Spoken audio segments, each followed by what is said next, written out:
Chapter 1067.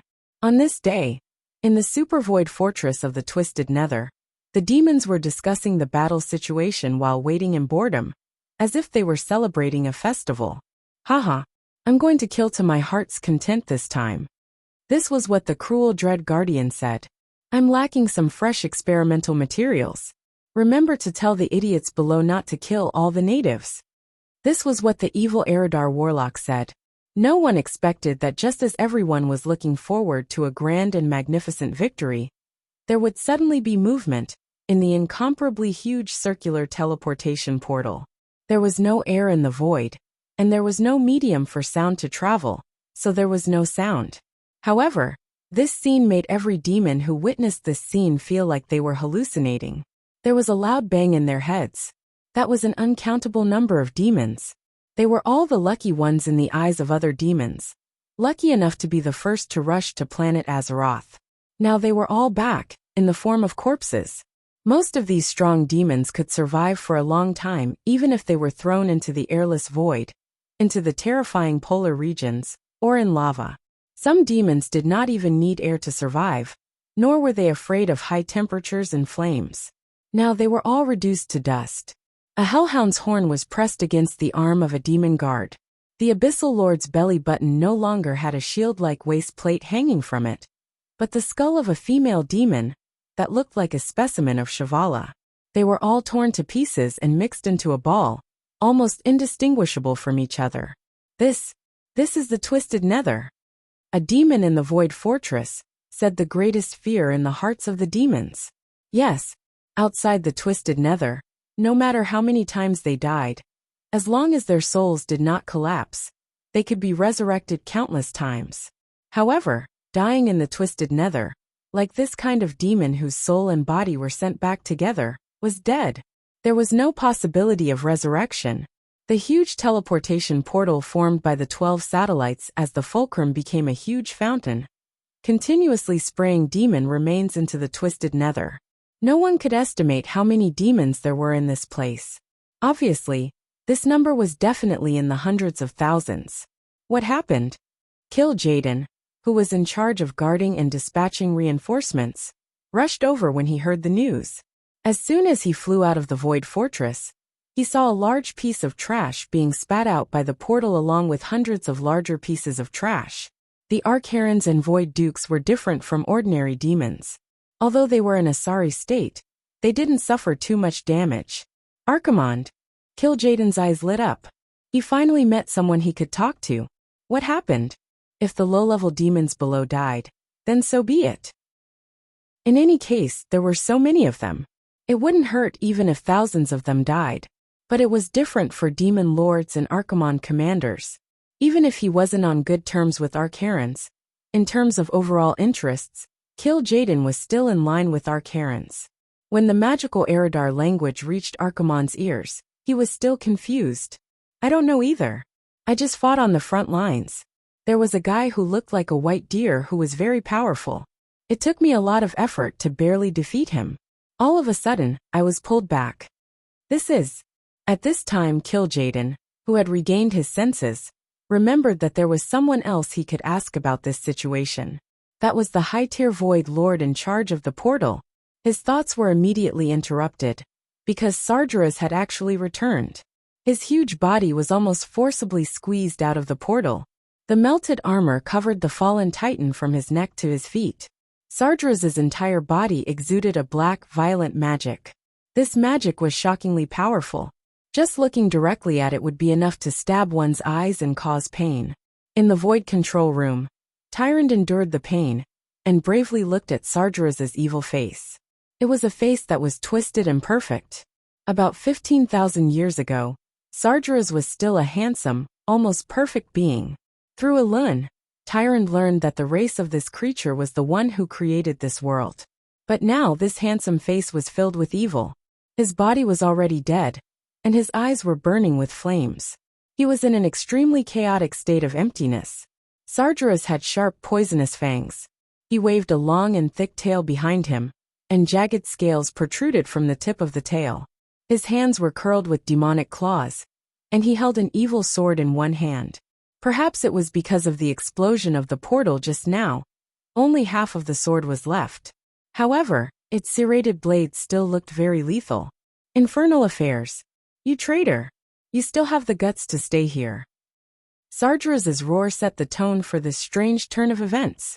Kil'jaeden and the Eridar twins who were floating in the air turned pale. If Infernal Affairs was really a traitor, then they would also be in trouble. How terrifying was the voice of the fallen titan. Even though they were at least 10,000 meters away, Duque and Tyrande could still feel the terrifying pressure. It was as if stars were crashing into them. If not for Duke blocking the attack for Tyrande with a wave of his power, Tyrande might have died on the spot, her organs exploding into smithereens.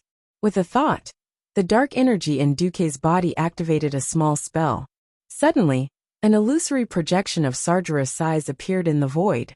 Over 1 billion demons heard Duque's voice, which was formed by dark energy waves. Haha, Sargeras, why don't you ask me why I'm still here instead of hiding like you think I am? Duque's calmness made the Burning Legion's triumvirate uneasy. This infernal affairs was too scary. He snuck in silently, and like the other lords, accepted the ultra-high purity of dark energy baptism, but kept his heart.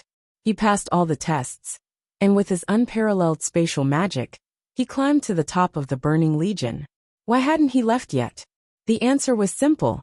He must have something up his sleeve. Haha, let me tell you now, why did I name this portal, Mjolnir? Duque's face was dyed with black energy, and a smile that was terrifying even to a demon appeared. Chapter 1068. I don't care what you're up to. Everything is over. You can't betray the Legion just because you want to. Pay the heaviest price for your sins.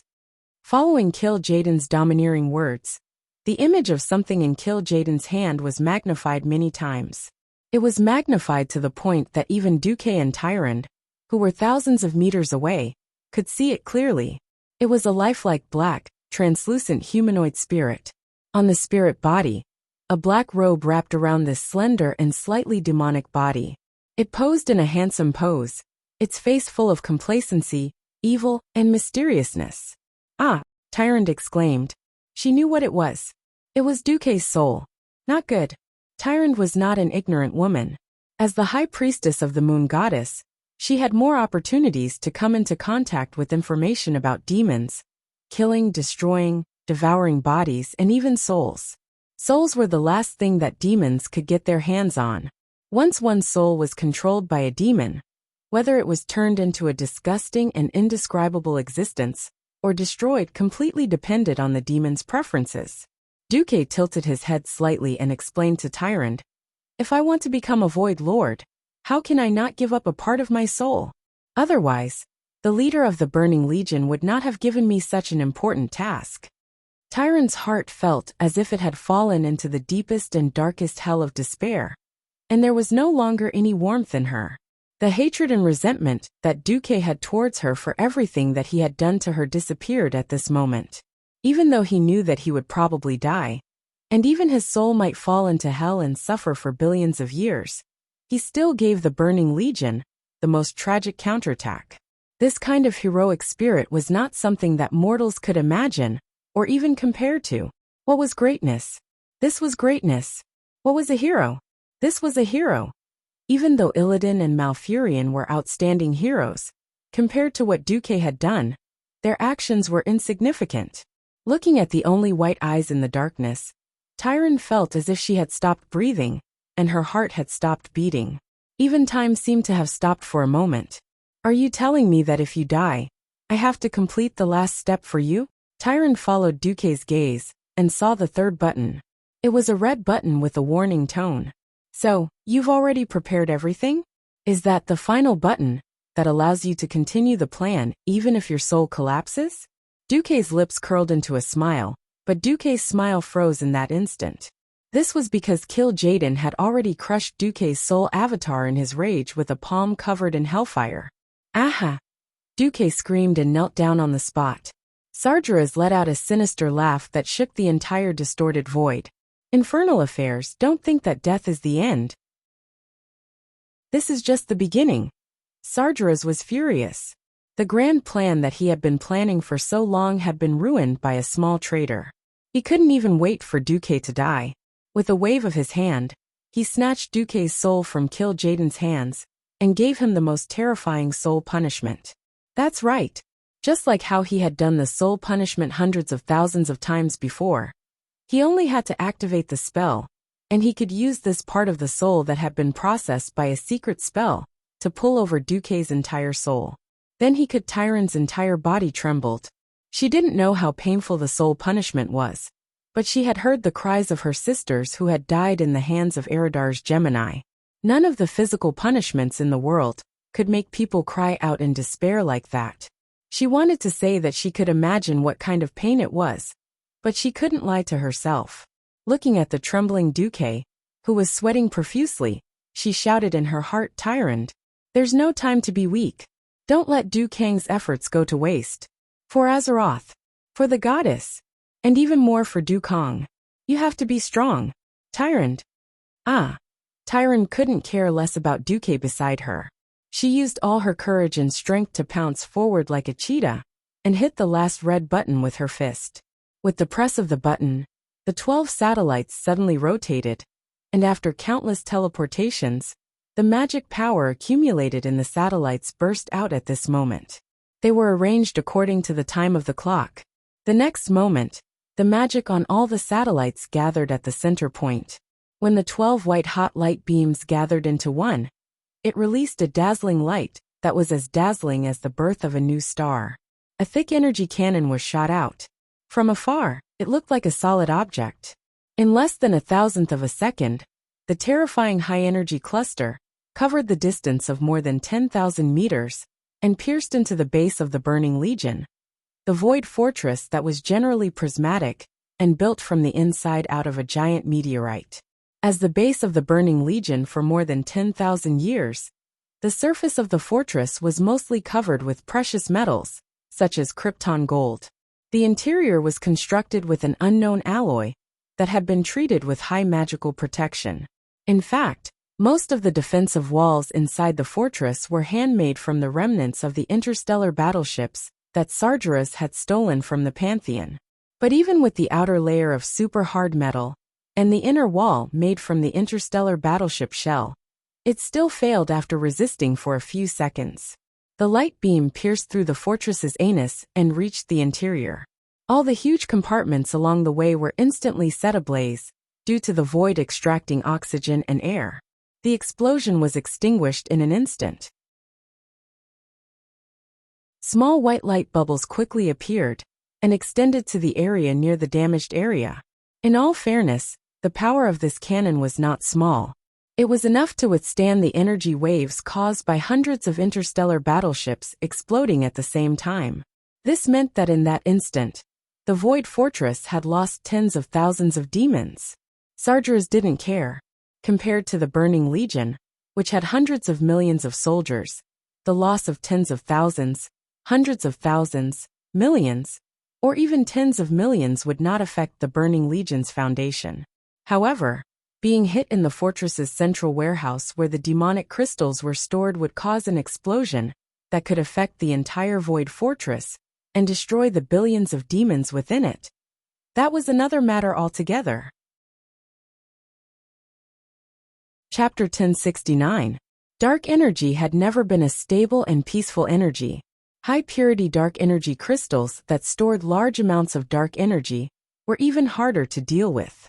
The dark energy obtained after destroying countless planets and slaughtering billions of lives was good stuff.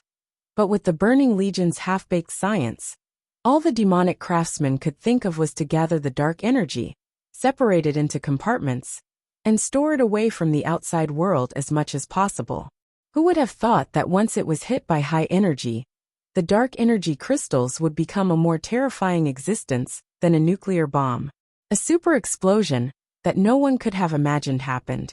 The Burning Legion's triumvirate turned their heads and looked at everything before them in horror and despair.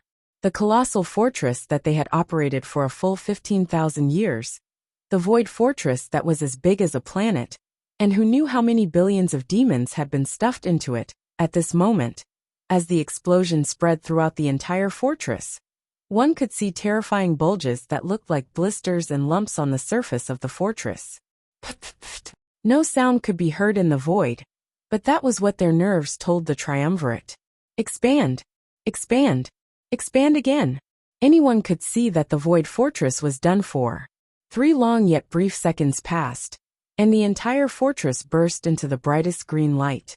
In the next instant, the green light that seemed ready to extend infinitely retracted, forming a black hole that devoured life, matter, and everything around it, even light. No! Sargeras let out the most miserable scream he had ever let out since he fell.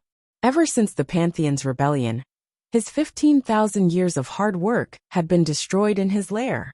Tyron stared blankly at the scene on the holographic screen. She was crying, and 2 streams of tears had uncontrollably dyed her face red. She was laughing, because she suddenly felt that the burden on her shoulders since the Burning Legion's invasion had vanished. At the same time, she had accomplished everything she had to do. Dukong. Hey, do you see that? I've fulfilled our wish. The Burning Legion has been dealt a heavy blow. We've succeeded. I'm here to accompany you now. Perhaps we will suffer eternal torture together. But I don't care as long as I'm with you. At the last moment, Tyron thought of the Stormrage brothers, but she quickly pushed them out of her mind and turned towards Duque like a moth to a flame. Turning Duque's body over, Tyron began to rain kisses on Duque's face like a madwoman. She didn't know when the Burning Legion's Big 3 would come to deal with her, but she didn't expect to return to the forest that gave birth to her. She wanted to seize the last chance to be intimate with Duque. At this moment a scare happened. Duque suddenly grabbed her waist and scolded. Stupid woman! Stop kissing me. You're hindering my spell casting. Casting spells? What spell? Tyron, who was in a state of confusion, asked subconsciously. Duque cursed. Of course it's to open a portal and run away. If we don't run after acting tough, are we going to wait for the 3 heavyweights to kill us? Huh. What's wrong with you? Tyron was extremely shocked, and then ecstatic. She wanted to ask Dukong why his soul wasn't taken away. Let's run first. Duque jumped into a portal with Tyron in his arms. On the other side, the Burning Legion's Big 3 also realized that something was wrong. Oh no. Impossible. How could he? By the time they wanted to stop it, it was already too late. Firstly, they were caught off guard. Secondly, the space around them had already started to shatter. Thirdly, in terms of spatial magic, none of them could compare to Duque. The 3 of them, who could destroy a world with just a raise of their hands and feet, could not do anything. They could only watch as Duke, whose soul should have been shattered, and whom they could do whatever they wanted to him, jumped up and ran away with the girl. He ran away. That's right. He really ran away. Aha! Sargeras, Archimonde and Kil'jaeden let out furious, heart-wrenching, and abnormally twisted roars at the same time. None of the Void Lords dared to go near the 3 heavyweights. They were afraid that they would be destroyed if they offended them. The Eridar twins were terrified as they hugged each other and trembled. They knew that since the infernal affairs had run away, someone else would have to take the blame. They had single-handedly selected the infernal affairs, so they had no way to escape. In the void, everything around them was strange and blurry. Images that had been distorted by time and space rushed towards them at high speed, and then were thrown far behind them. She hugged Duque tightly, feeling Duque's warmth and heartbeat. Tyron didn't dare to do anything drastic, because interstellar travel was a very dangerous thing. If she didn't die in the distorted void after completing such a feat, it would be a joke if she ended up hanging in a spatial crack somewhere in the universe. How did you avoid the soul punishment? Unable to suppress her curiosity, Tyron chose to ask the question that had been in her heart for a long time. My soul is a little special. Once I lose it, it has nothing to do with the core of my soul. Ah, that's possible. Tyron was a little shocked. The universe is very big. Anything can happen. Yeah. Tyron didn't ask anymore. She quietly rested her head on Duque's chest. How did Duque avoid the soul punishment of Kil'jaeden? Don't forget, Duque was the one and only person in this world who could resurrect himself. His soul was the most special existence. Every time he died, Duque would lose his soul and humanity. Once his soul left Duque, it would be like losing his moral integrity. It would have nothing to do with Duque anymore. Would a person who was used to having his soul deducted for a long time, and who could do good deeds, fuse with or inherit the soul integrity of a saint really be afraid of soul damage like normal beings? Stop joking. Even Duque himself didn't know how much of his soul was originally his after inheriting Medivh and Alonce's Fail's moral integrity. How long had passed? Tyron didn't know either. She just realized that she was enjoying the process of being alone with Duque. There was no more responsibility or terrifying threats. There was only peace and security. How she wished that this kind of time could continue endlessly. Unfortunately, after a series of rumbling sounds, Tyron suddenly realized that she and Duque had returned to Azhara City. However, it was Azhara City that was on the verge of destruction. Even though Duque had absorbed most of the power of the Well of Eternity when he sucked Sargeras away, the destruction still continued. It was just that it was slightly less than expected. Stepping out of the teleportation gate, Duque was a little stunned. He saw a familiar face not far from him, looking at him in shock. Saleya Ubatilia. Chapter 1070. Outside the side hall that Dooku had once stayed in, a violent gale was howling incessantly, and thunder rumbled incessantly. However, the side hall that had been secretly solidified by a certain person with a magic seal seemed to be the only safe island in the whirlpool of despair that was the Well of Eternity. Ever since he descended into this world, Duque had not had the chance to go anywhere other than the twisting nether in Azhara City. He was no longer a mage, so he could only use the space magic array that he had asked the warlocks of Eridar to prepare in advance to teleport. Setting the space seat here was a last resort. However, Duque did not expect that this elf maid, who was once tied up by the queen and could be stripped naked with a pinky, would appear here at this time. It was hard to describe the look in Salegia's eyes. Was it guilt, fear, longing for redemption, or asking for pity? He did not know. It was probably all kinds of emotions, but they were all mixed up in her eyes. Even though the surroundings were noisy, Salegia could clearly hear the sigh that came from Duque's lips. Sigh. An invisible and untouchable barrier appeared between their hearts. There was no word, but Duque's eyes said, "I gave you a chance." Yes, Duque had tested her before. If this woman, whom he named Salegia, could keep all of his secrets, he would use other channels to let Queen Azhara know about the ancient gods. It was a pity that Salegia had always played the role of a spy here, just like what he had done in the Burning Legion. Duque was not a fickle person. If he were to abandon her like this, he would not be able to forgive himself.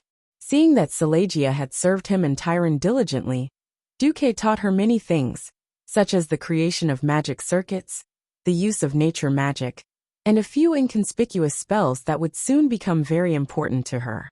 However, this was the limit.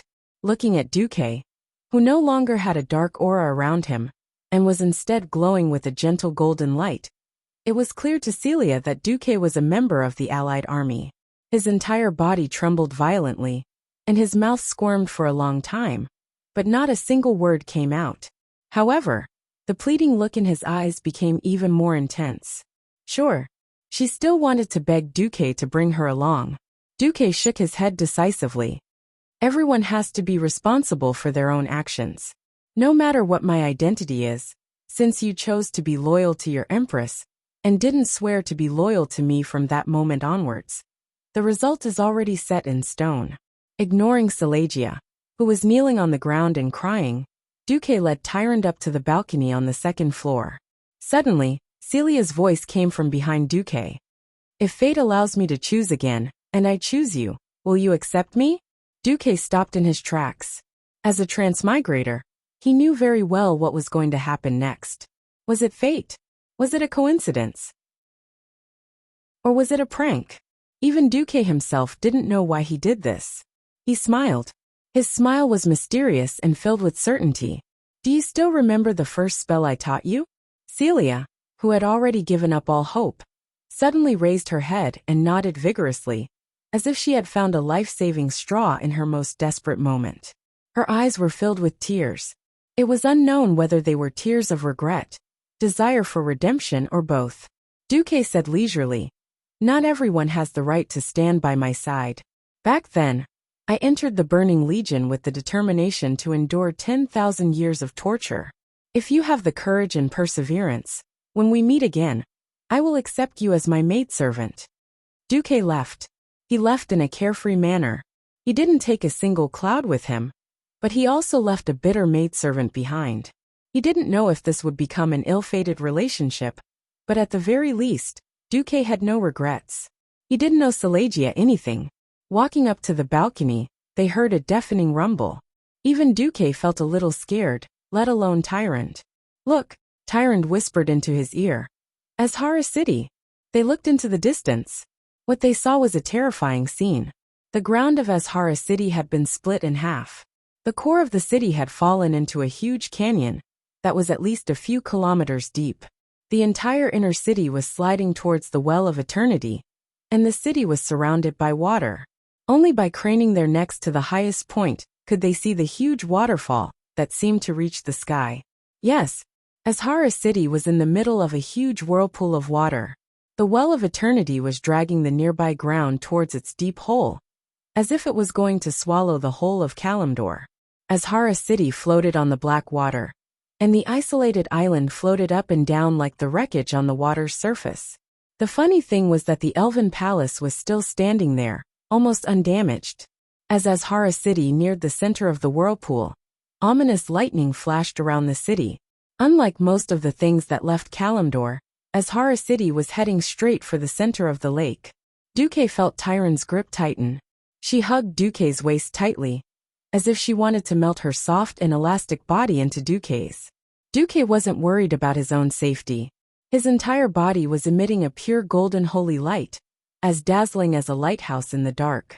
No matter what the reason was, as long as the leaders of Azeroth wanted to know what had happened in the Twisting Nether, they definitely wouldn't let Duque die so easily.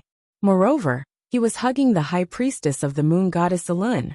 There was no need to call for help at all, for huge figures of different colors rushed out of the clouds at high speed, falling straight down. The Dragon Kings descended rapidly from the sky and hovered in the air. This was the flying ability of the Dragon Kings.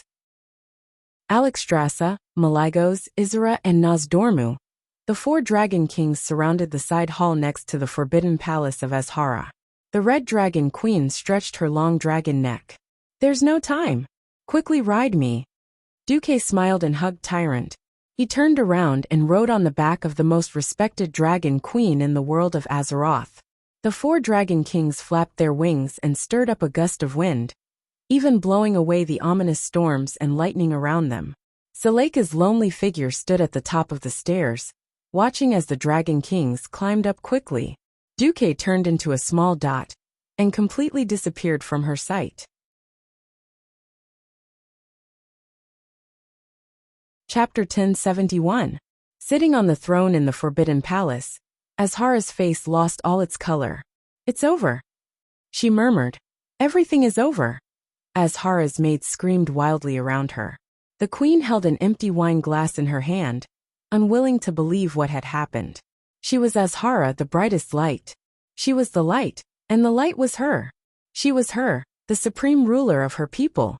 Even though she knew that destruction was right in front of her, she still stubbornly told herself that she would never allow such a thing to happen. Sargeras refused to marry her. She was just a pitiful creature that was abandoned after being used. Perhaps many of her followers saw this humiliating scene, but she still didn't want to admit to them that she was wrong. She abandoned her people, and in the end, she was abandoned by the god that she worshipped. How ironic was this? How bitter was this? The rumbling sound of destruction grew louder and louder. The palace, which had sunk to the bottom of the water, began to be shrouded in darkness. Even the night elves' dark vision couldn't see through it. The only light in the palace came from the violent power of the Well of Eternity. The dark lake water began to surge into the palace, washing away her 2 maids. The maids let out shrill screams and quickly disappeared into the lake water. "I am Azhara." The queen muttered in her heart, her expression still cold. She cast a spell, and a magic shield suddenly appeared around her, and the living maid beside her. My wish is the highest. She used her powerful magic to block the lake water. But as the water got deeper, the pressure on the magic shield increased. Azhara's brows furrowed, and beads of sweat appeared on her forehead. This was the first time in her life that she had sweated. At this moment, the familiar and disgusted voice in the darkness whispered to her. We have a way to make you stronger than before. We can help you. The queen wasn't stupid at all. Especially when a woman had just woken up from a dream of love. This woman was definitely at the smartest moment of her life. She knew that her shield wouldn't last long. Soon, the cold water would swallow her and her followers, and the glory of Azhara City would disappear from this world forever. The silver-haired elf queen nodded. Ah! Accompanied by a scream, the glass fell from her hand. Pain shot through her body. She felt her limbs twisting and entwining. She could also feel her back turning into liquid, as if it had suddenly melted. Her magic shield was obliterated. Azhara screamed in despair as she was drowned by the lake water. She could also hear other people's voices coming from the depths of the lake. Her maids, her guards, and other highborn elves who still served her. The lake water quickly filled her lungs, but she did not drown. Riding Alexstrasza, Duque watched from the sidelines as the city that symbolized the highest arcane civilization of the night elves was sucked into the center of the giant whirlpool. Duque didn't know whether he was following history or changing it. For a moment, he even had the mischievous thought that if Azhara City could be blown into pieces before it sank to the bottom, a new masterpiece would be born. Unfortunately, since he dared to attract the ancient gods, and even used Queen Azhara to trick Sargeras, then the ancient gods that joined him, such as Enzos, would definitely not let Queen Azhara and her followers go. It was very likely that after a few centuries, a new horror would be born under the sea. Duque shifted his gaze away from the center of the Well of Eternity, witnessing the standard world-shattering disaster quickly dissipate in all directions. Lin Feng's eyes widened in shock. Large pieces of land on the ancient Kalimdor continent were still being pulled into the lake, and the power of the horrifying scene didn't diminish at all. It looked like a domino effect. The land kept falling, and the horizon kept expanding. The only fortunate thing was that because the Burning Legion was massacring with Azhara City as the center, all the creatures in the vicinity had basically run away. Otherwise, it would have been another large-scale massacre, and Duque might have felt a little guilty. What a pity! Mountains were uprooted one after another. Large tracts of land split open in the raging whirlpool, and then disappeared into the center of the whirlpool. Sitting on the Red Dragon Queen and looking down, Duque saw the land where the elves lived disappear without a trace in the blink of an eye. No power could withstand the destructive impact of the Well of Eternity. Perhaps to nature, even the bloody massacre of the Burning Legion was nothing. After all, what the Burning Legion did couldn't compare to what was happening now. Beyond his reach, the wheel of history still followed its inherent inertia and continued to move forward. Without the influence of external forces, everything was inevitable. A red dragon approached his queen at high speed. Ronan sat on a red dragon and waved his arms vigorously. Seeing that his master was safe and sound, he was very excited. "Do, Master Kong." Ronan, who was still very innocent, almost let it slip. Duque rolled his eyes at him. A few more dragons came over. Grom clearly saw Duque and then, humph. He snorted and turned his head away.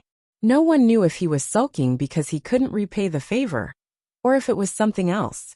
Krasis also came with a smile. On the other hand, Vanessa, the maid with a belly full of evil tricks, didn't say anything. But when Duke looked at her, this bad maid, who often challenged her master in all sorts of ways, looked at Tyrant in Duque's arms. Her face was full of mockery, and she actually mouthed a few words to Duque. Bird, beast, male, baron, no. The wind must be too strong, and my eyes must be playing tricks on me. Confess and be lenient, and you'll spend the rest of your life in prison. As an honest and reliable young master, how could Dumok admit to such a thing? It must be an illusion. This is definitely the world's fault. Ha ha ha ha. In the distance, the outline of Mount Hyjal appeared on the horizon. Looking down from the sky, Duque could see the main force of the night elves moving toward Mount Hyjal. Their blue-purple figures were easy to recognize. Behind them, the waves of destruction were still far behind them, seemingly chasing them closely. Tyron suddenly became nervous. She asked Duque, "My compatriots, will they escape?" Duque looked at the ground, and the system elf quickly compared the surrounding environment with the geography of 10,000 years in the future. If he didn't make a mistake, this would already be the territory of Duroder in the future. Fraud Duque was very sure. It's okay, the disaster won't reach here. Chapter 1072.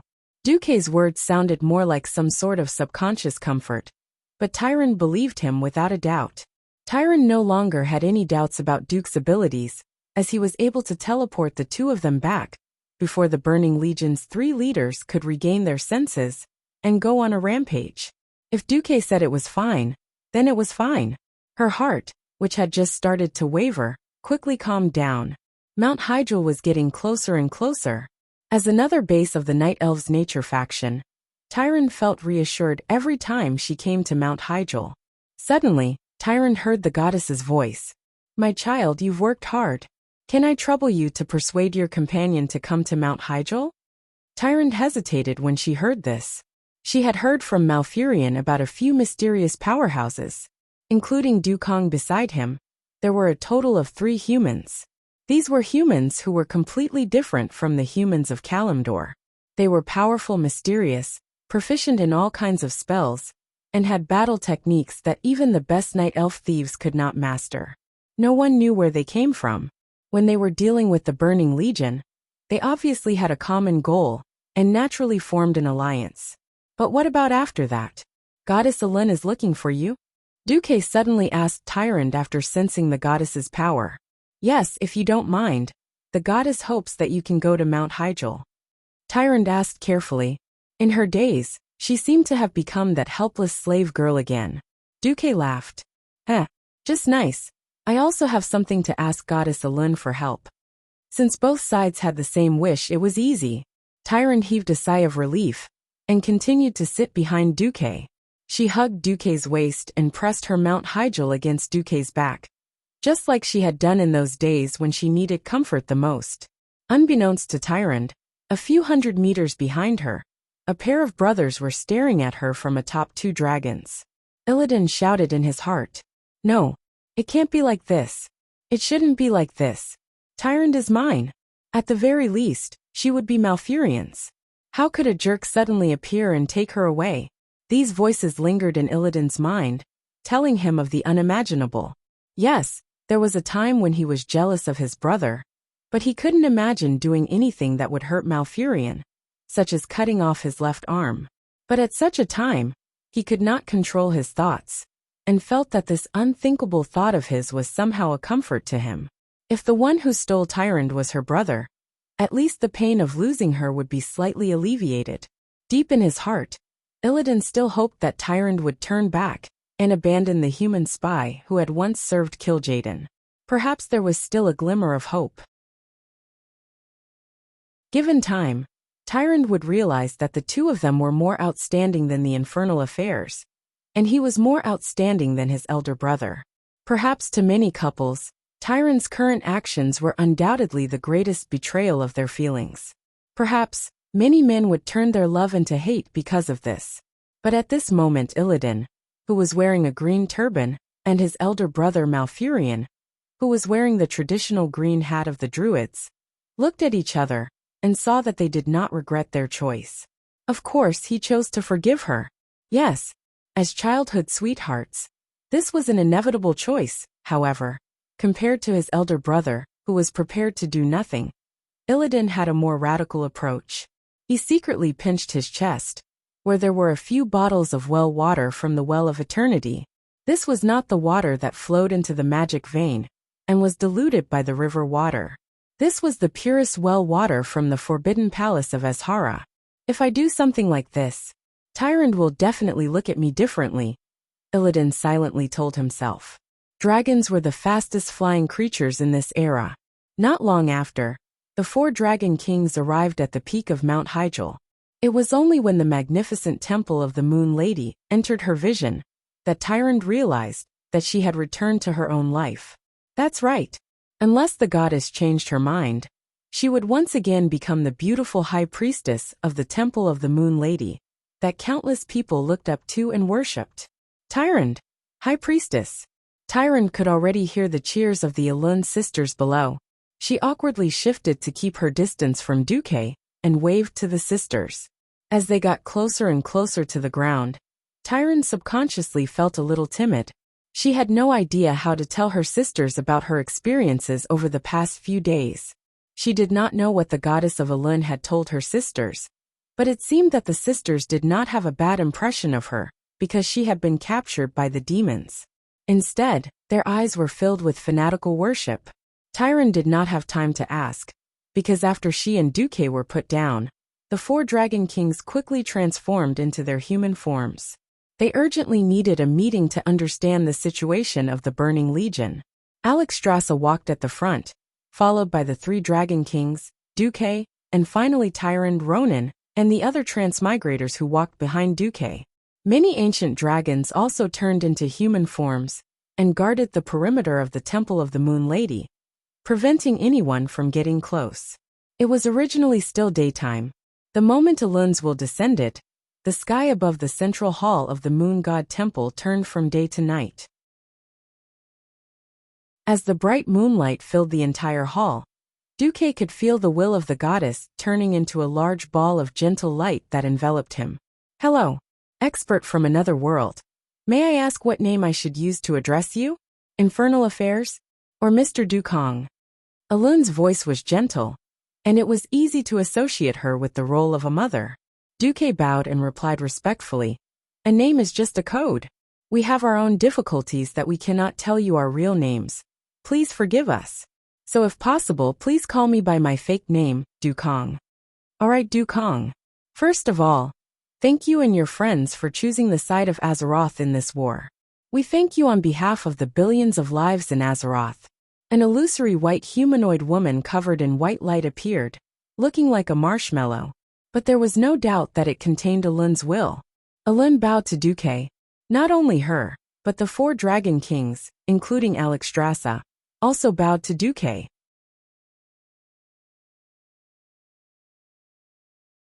Chapter 1073. This. Ronan was a little incoherent, Krasis was extremely excited, and even Lord Hal was a little embarrassed. Vanessa quietly took a step to the left and hid behind Duque, deliberately letting all the glory fall on Duque. Only Duque, the one and only Duque in the world, calmly accepted all of this under Tyrande's surprised gaze. Duque did not think that there was anything wrong with this. After all, in the game, he was the man who had killed the true god Thun and held the chicken drumstick Atish. This was a habit that transmigrators naturally developed, and when faced with a grand occasion, it seemed more imposing and imposing. This was a gift from a true god and 4 demigods. Tyrande covered her mouth in shock. Duque did not know that because of his unintentional action, Elune and the 4 dragon kings had a higher opinion of Duque. After all, if Duque was the kind of person who relied purely on scheming to ruin the Burning Legion, he would not be worthy of their heartfelt respect. But if he was a true hero who dared to bet his life and soul, fight for the world, and suffer all kinds of humiliation to finally drive away the enemy, it was a completely different matter. An existence with this kind of spirit was worthy of being worshipped by everyone no matter where they went. Phew. Elune admired Duque very much. After letting out a light breath, she said in a very calm tone, "The other beings in the world of Azeroth, and I would like to know what happened in the Twisted Nether. My child Tyrande will not hide anything from me, but we would like to know the process from your point of view." Duque tilted his head slightly. "Let me be clear. I am referring to you letting go of part of your spiritual world, and not just repeating it verbally. We have no intention of prying into your privacy, and we also know that this is very rude. In exchange, you can also state your request in advance, and we will do our best to satisfy you." Alexstrasza also chimed in. Please do not treat this as a transaction. As a token of appreciation for your help in Azeroth, we have prepared a big gift for you. Let me stress that this is a friendly exchange. It's just that if you're willing to show us your memories, we'll give you more generous gifts. If you agree, we can give you as much as we can. As soon as she finished speaking, the 4 Dragon Kings took out the gifts they had secretly prepared and placed them on their palms. Every item was priceless. There were equipment and tools. For example, the Red Dragon Queen pulled out a translucent, illusory list for Duque to choose from. I agree, Duque replied. But before that, I would like to change my request to everyone. The moonlight avatar of Elun made a pleased gesture. Lady Alexstrasza, I want your life blessing. Bestow upon the 5 of us that we can control with our own will and possess powerful regenerative abilities. Sure. Master Malygos, I want copies of all the magic manuscripts of the 5 elements. Fire, frost, arcane, light, and darkness. Yes, Sir Isra, I want to construct the principles and tactics of the dream world. No problem. Sir Nozdormu, I want to. At this point, Duque suddenly switched to the Draconic language, which was even more ancient. This shocked everyone present. Nozdormu nodded. Lastly, Goddess Elun, my request will be made after I show you my memories. With that, Duque opened up his mind and showed Elun and the 4 Dragon Kings what he had seen and heard in Azeroth 10,000 years ago. However, Duque cleverly divided his mind into layers. He only showed them what they wanted to know on the outermost layer. Everything that involved his privacy was blurry and dark. There wasn't even any sound. Tyrande, who was standing behind Duke, had also entered the dreamscape that Isra had created for her. She watched the video, and her heart, which had been hanging in the air, finally calmed down. If even the bits and pieces of that ridiculous period were shown without reservation, it would be a shameful play and the cruelest public execution. If this was shown, Tyrande would probably have no choice but to commit suicide. Duque's display also made the few big shots in Azeroth smile bitterly. They began to understand why Duque could actually hide from those demons who were good at playing with people's hearts and prying into their souls.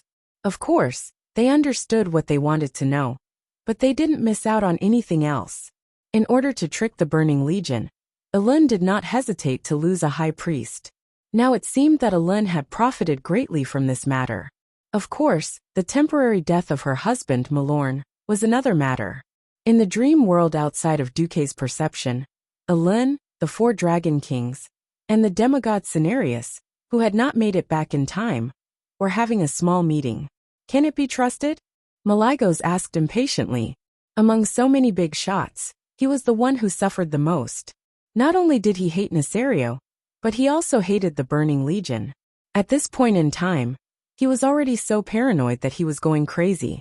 When he had the time to go find his recently dead wife, Syndagosa, and touch her resentment, he should have fallen into madness just like in history. 5 billion demons. 450 void lords.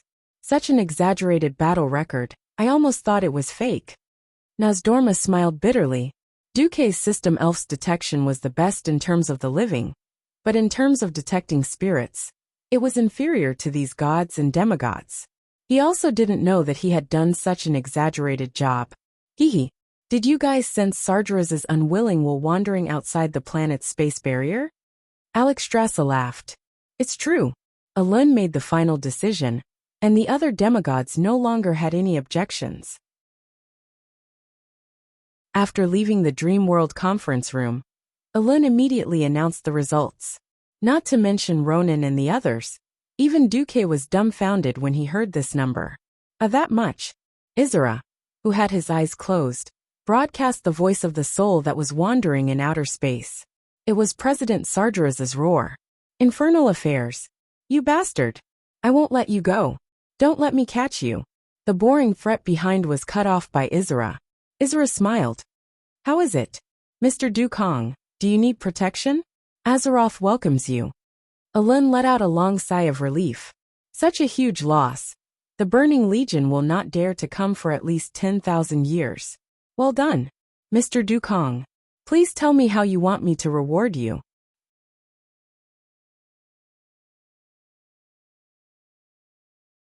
Chapter 1074. Duque looked up at Alun. First, please help me cleanse the toxins in my body, as well as the contaminants in my soul. Dark energy, darkness, 7 sins. None of them were easy to deal with. These powers were like drugs. Once touched, there would be no good ending, especially the impurities in the soul. If there was no way to get rid of them, they would unknowingly fall into destruction and depravity. Duke didn't want to go overboard and become the villain. After all, he had personally blocked the path of the Burning Legion. Being a villain in Azeroth didn't have a good ending. Alun's blurry face showed a look of relief. The next second, a miracle descended from the sky. Countless night elves saw the bright moonlight that descended during the day, and knelt down to worship, chanting the name of the goddess of Alun. The gentle moonlight seeped into Duque's skin and entered his body through his pores. It then gathered in his meridians, forming a seemingly gentle, but actually turbulent current. It began to cleanse the impurities and evil substances in Duque's body. Blarg! Duque suddenly made a retching motion. Tyron was quick to react. She quickly pulled the silver basin from the statue in the hall and placed it in front of Duque. Duque could no longer control himself and vomited. Blarg! Blarg! It was as if he was vomiting sesame paste. Not just from his mouth, but from his nose and eye sockets as well. Black substances were also gushing out. That feeling of suffocation was 100 times worse than vomiting after drinking too much. Duque knelt down on the spot. Tyrant held the basin in one hand and patted Duque's back with the other to make Duque more comfortable. It was a terrible feeling. Not only was his body hollowed out, but the evil impurities hidden in his bones and soul were all forcibly extracted. It was very painful, but after extracting the dark matter, he felt as if his bones had become lighter, and he felt as if he was floating in the air. Alun smiled. Go and rest for the night. Tomorrow, I'll help you convert the dark power in your body into the power of the shadow. Darkness and shadow might seem similar, but in reality, they were completely different in nature. Darkness symbolized evil and destruction. Shadow was merely a byproduct of light. Where there is light, there is shadow. Where there is day, there is night. Even the power of Alun, the moon goddess, essentially belonged to shades. This was because moonlight was merely the refraction of sunlight in the dark night. When Duque finally finished vomiting, he panted heavily and thanked him. Thank you so much. Tyron helped Duque down to rest. When Duque came back to his senses, he found himself in Tyron's room. Looking around, it was simple and tidy. Apart from Alun's totem, it was filled with a scholarly aura. Tyron fetched a tray of water and removed Duque's clothes. She then used the water and a cleansing spell to clean the dirt on Duque's face and body. For the sake of convenience, she even took off her priestess's robe. Duque suddenly said, "Will there be any gossip in your room? After all, you are the high priestess." Tyron's face, which always carried a holy aura, was filled with a faint smile. You say it as if you have not done anything to me. Ugh! The room suddenly fell into a silence that made Duque's balls ache. He suddenly smiled bitterly. Although before returning to the War of the Ancients 10,000 years ago, Duque had already noticed that Tyrande was acting strangely. She did not choose Malfurion, as she did in the original history. Instead, she maintained a strange relationship with the Stormwind brothers, more than friends but not lovers. But Duque did not expect himself to be so thorough. He did not even give the Stormwind brothers a single chance. He did not know how Tyrande's enmity towards him 10,000 years later came about. He also did not know if what he was doing now was what he had once done to Tyrande in the original timeline, 10,000 years later. In any case, it was now a bad debt. Sigh. When he was a spy, he would be exposed at any moment. He did not have the time to think about how to deal with their relationship in the future. Now that he had dealt with the Burning Legion, his nervousness and fear had subsided. How to deal with his relationship with Tyrande had become a huge problem. According to his agreement with Nozdormu, as long as the Burning Legion was defeated like in history, he would activate the teleportation portal within 3 days and send the transmigrators, who were still alive, back to 10,000 years in the future. Don't even think about bringing any living beings back, Nozdormu had repeatedly emphasized before he left. Duque bared his teeth. What should he do now? Just as Duque's thoughts were running wild, he suddenly felt a wave of sourness. Ugh. Duque was shocked to find that Tyrant had already started to attack Duque. No. You can't. Why? Tyrant raised her head and stared at Duque, her pure face blushing. Bastard. I didn't want to learn all this, but you forced me to. I'm just returning what you taught me to you. Teacher. Her voice was long, like the pout of a young girl. It sounded soft and numb. Duque didn't have much moral integrity now, and after hearing these words, his brain directly crashed. Duque grinned maliciously, and directly began to turn from defense to offense, climbing Shanghajar Peak. Hee. If I don't teach you a lesson, you might really forget the days when you were controlled by my sword. Come. Let's fight. Humph. It was obvious that Tyrant had sensed that Duque was about to leave. She fought back fiercely, and tried to find a way to counterattack. Unfortunately, she was still too inexperienced. She was defeated by Duque's sword within 300 moves. The sky brightened. When Duque got up, Tyrant's back was facing him, but her shoulders were trembling. Are you not going to say anything to me? Can't you just give me a title before leaving? Duque did not know how to answer. After thinking for a while, he threw Nozdorma's warning into the twisting nether. If I continue to stay here, my body and soul might collapse. The next moment, Tyrant was already in Duque's arms. She rubbed her tear-stained face against Duque's chest. Will you come back? Duque could not bear to see her like this. If you are willing to wait for 10,000 years. After Duque said this, he felt that it was a shameful joke. Time and distance were the scariest poisons in the world of love. Before he had transmigrated, he had seen countless couples break up in less than a month. Furthermore, his relationship with Tyrant was not based on pure love. He did not know what Tyrant would think of him 10,000 years later. Was she enlightened? Had her love turned into hate? Was she filled with resentment? Or was it something else? He could not guess.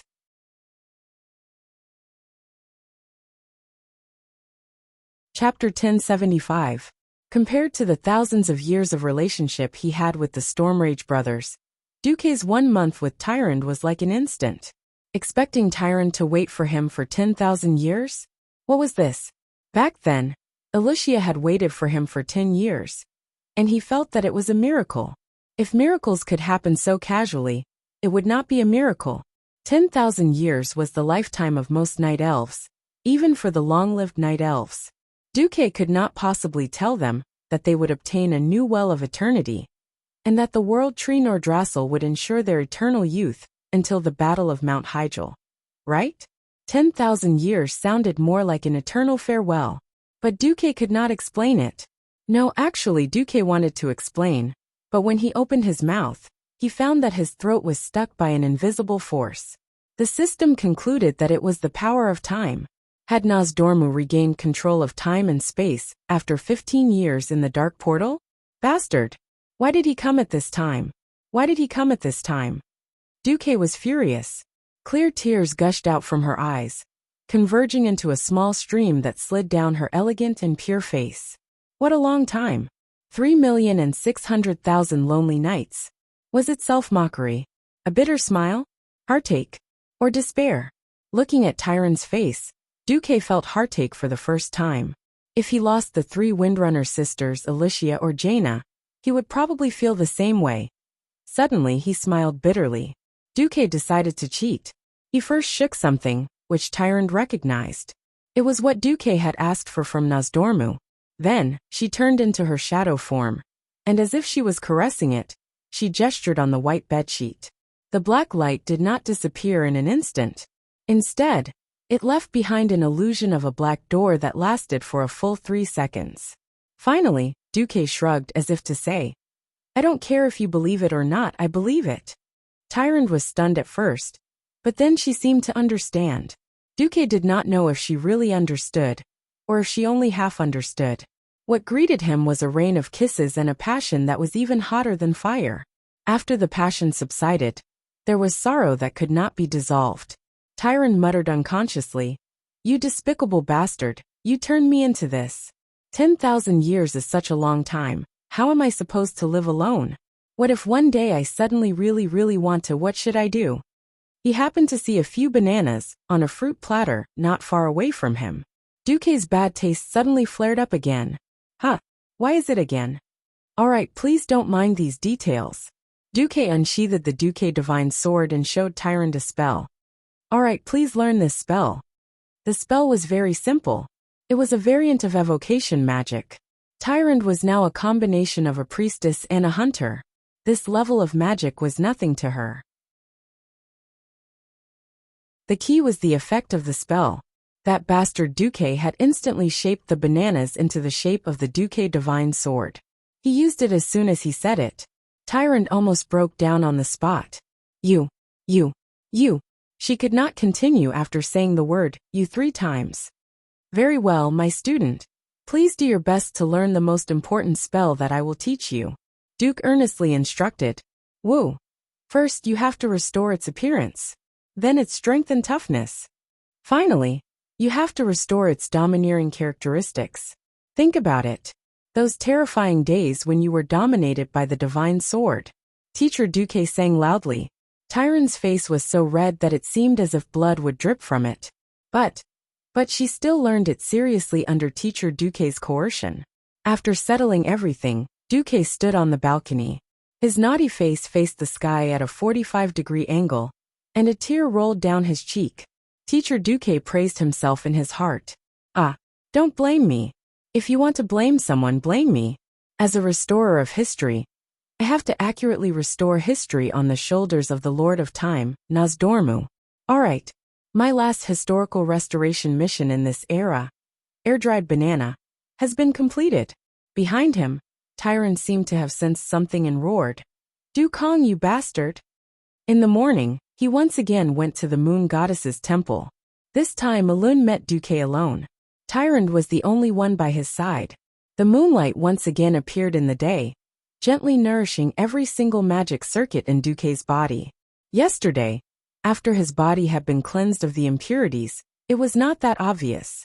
Today, with the power of the moon goddess, Duke was pleasantly surprised to confirm that the curse that bastard Archimonde had given him had finally been removed.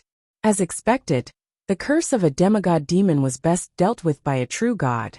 Duke gently raised his hand, and a dozen elemental light orbs flew out of his palm.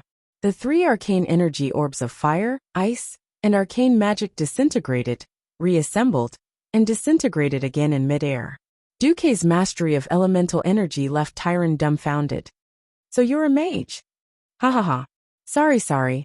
I was injured and cursed, and my magic circuits were thrown into chaos. My abilities as a mage were completely sealed. Thank you, Goddess Alun, for your help. Without you, I would have been a priestess for the rest of my life. Isn't being a priestess good? Tyrant was a little petulant. Not really. Do I have to tell you that every healer in my world has the heart to deal damage? Alun looked at Tyrant, who was like her own child, teasing Duke, and suddenly felt very comforted.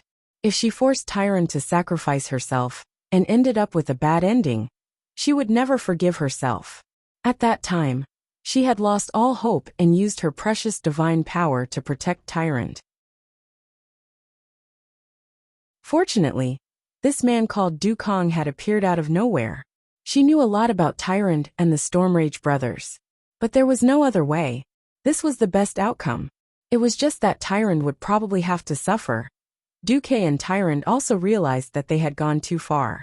After fooling around for a while, they regained their composure. Alun continued. 4 of the items you obtained from Sargeras cannot be converted. They will bring you the deepest depravity. Then please destroy them for me, goddess. But Duke's heart was itching.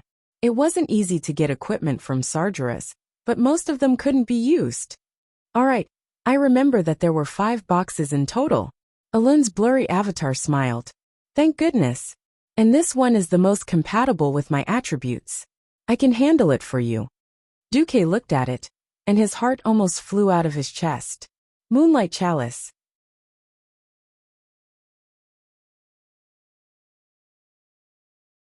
Chapter 1076. The Moonlight Holy Grail wasn't very famous among the players, but that wasn't the point. The point is, all you need to know is that it came from Sargeras. In the future, it would be brought into Sargeras' tomb, and could only be obtained from the Moon Sisters.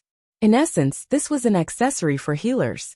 However, after being personally adjusted by the Moon Goddess, Elun, its attributes had changed greatly. The basic attribute of the entire accessory was intelligence, but it was a ridiculously high intelligence bonus. How high was it? For a radiant moon wizard, it was about 1,000 stories tall.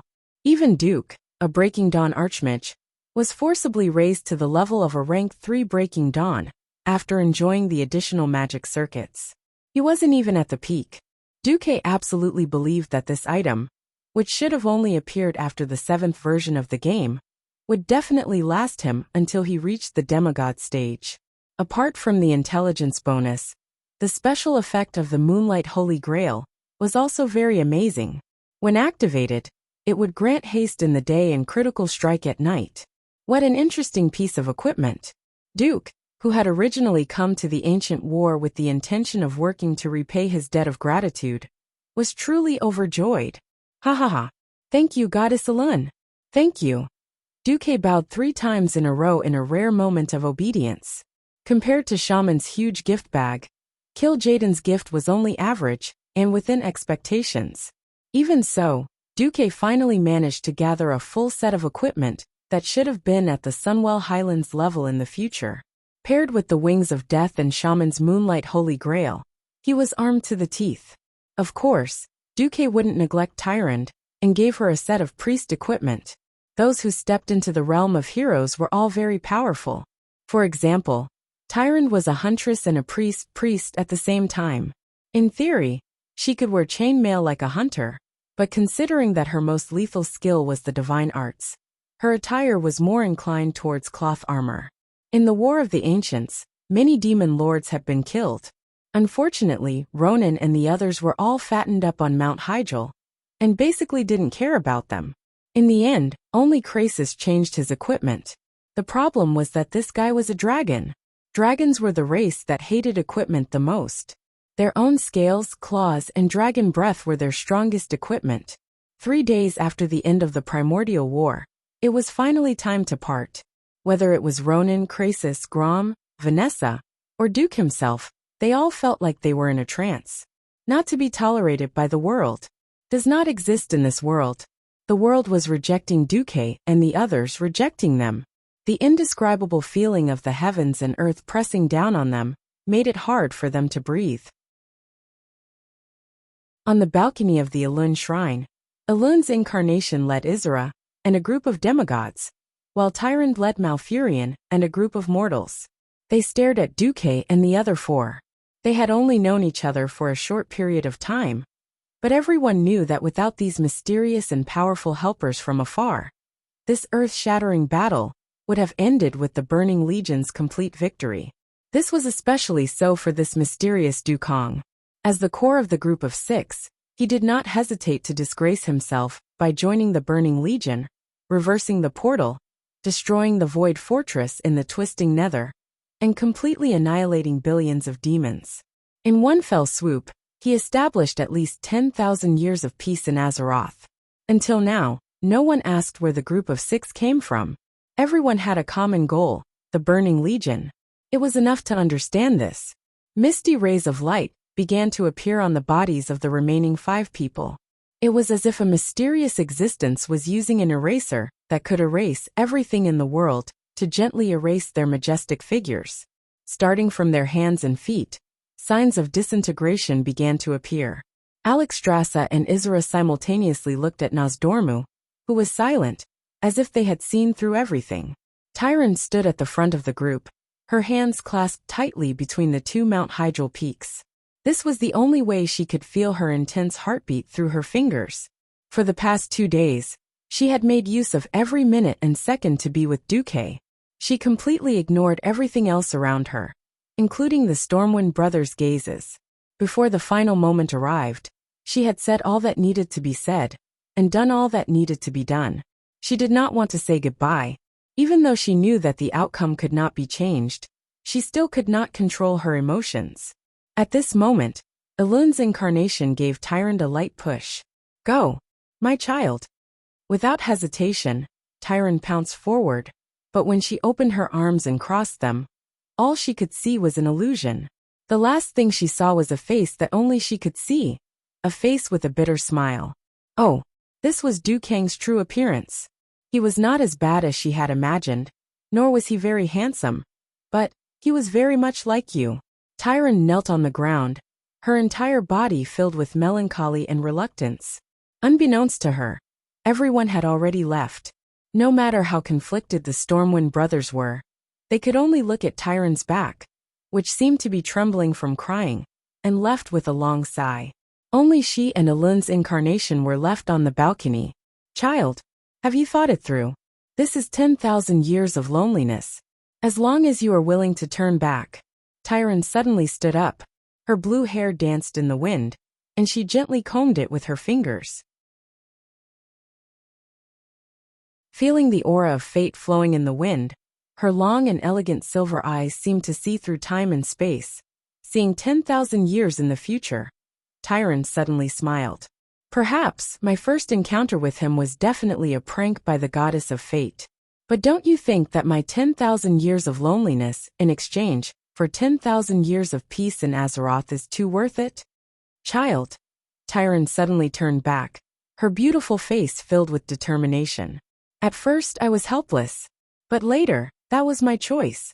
Since I chose a great hero, who could fight against the Burning Legion. A mere 10,000 years is nothing.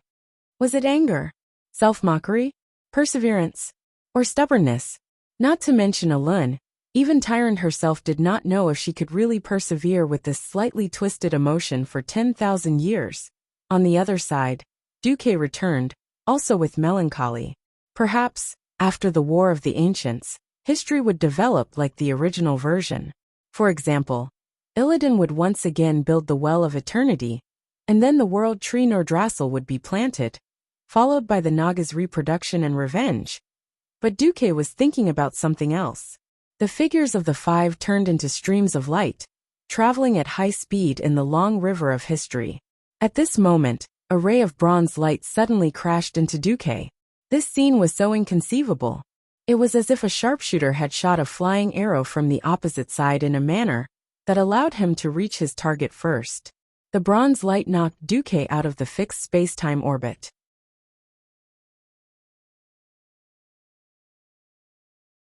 Chapter 1077. Duque, Master. Beast Duke. The remaining four members of the history revisionists all cried out in shock. However, their cries were of no use. They were still wrapped in Nozdorma's power, as they sped toward the end of the River of Time. What's going on? I don't know. Isn't Nozdorma's power protecting us? Damn it! The bronze dragon isn't reliable at all. There was a lot of discussion, but no one could do anything. This wasn't their domain. Other than pointlessly waving their arms, they couldn't even draw their weapons, let alone launch an effective attack. Nozdorma's mysterious power isolated them from the outside world. Apart from seeing, speaking, and listening, they couldn't do anything. The power that collided with Duque seemed to be bronze too, right?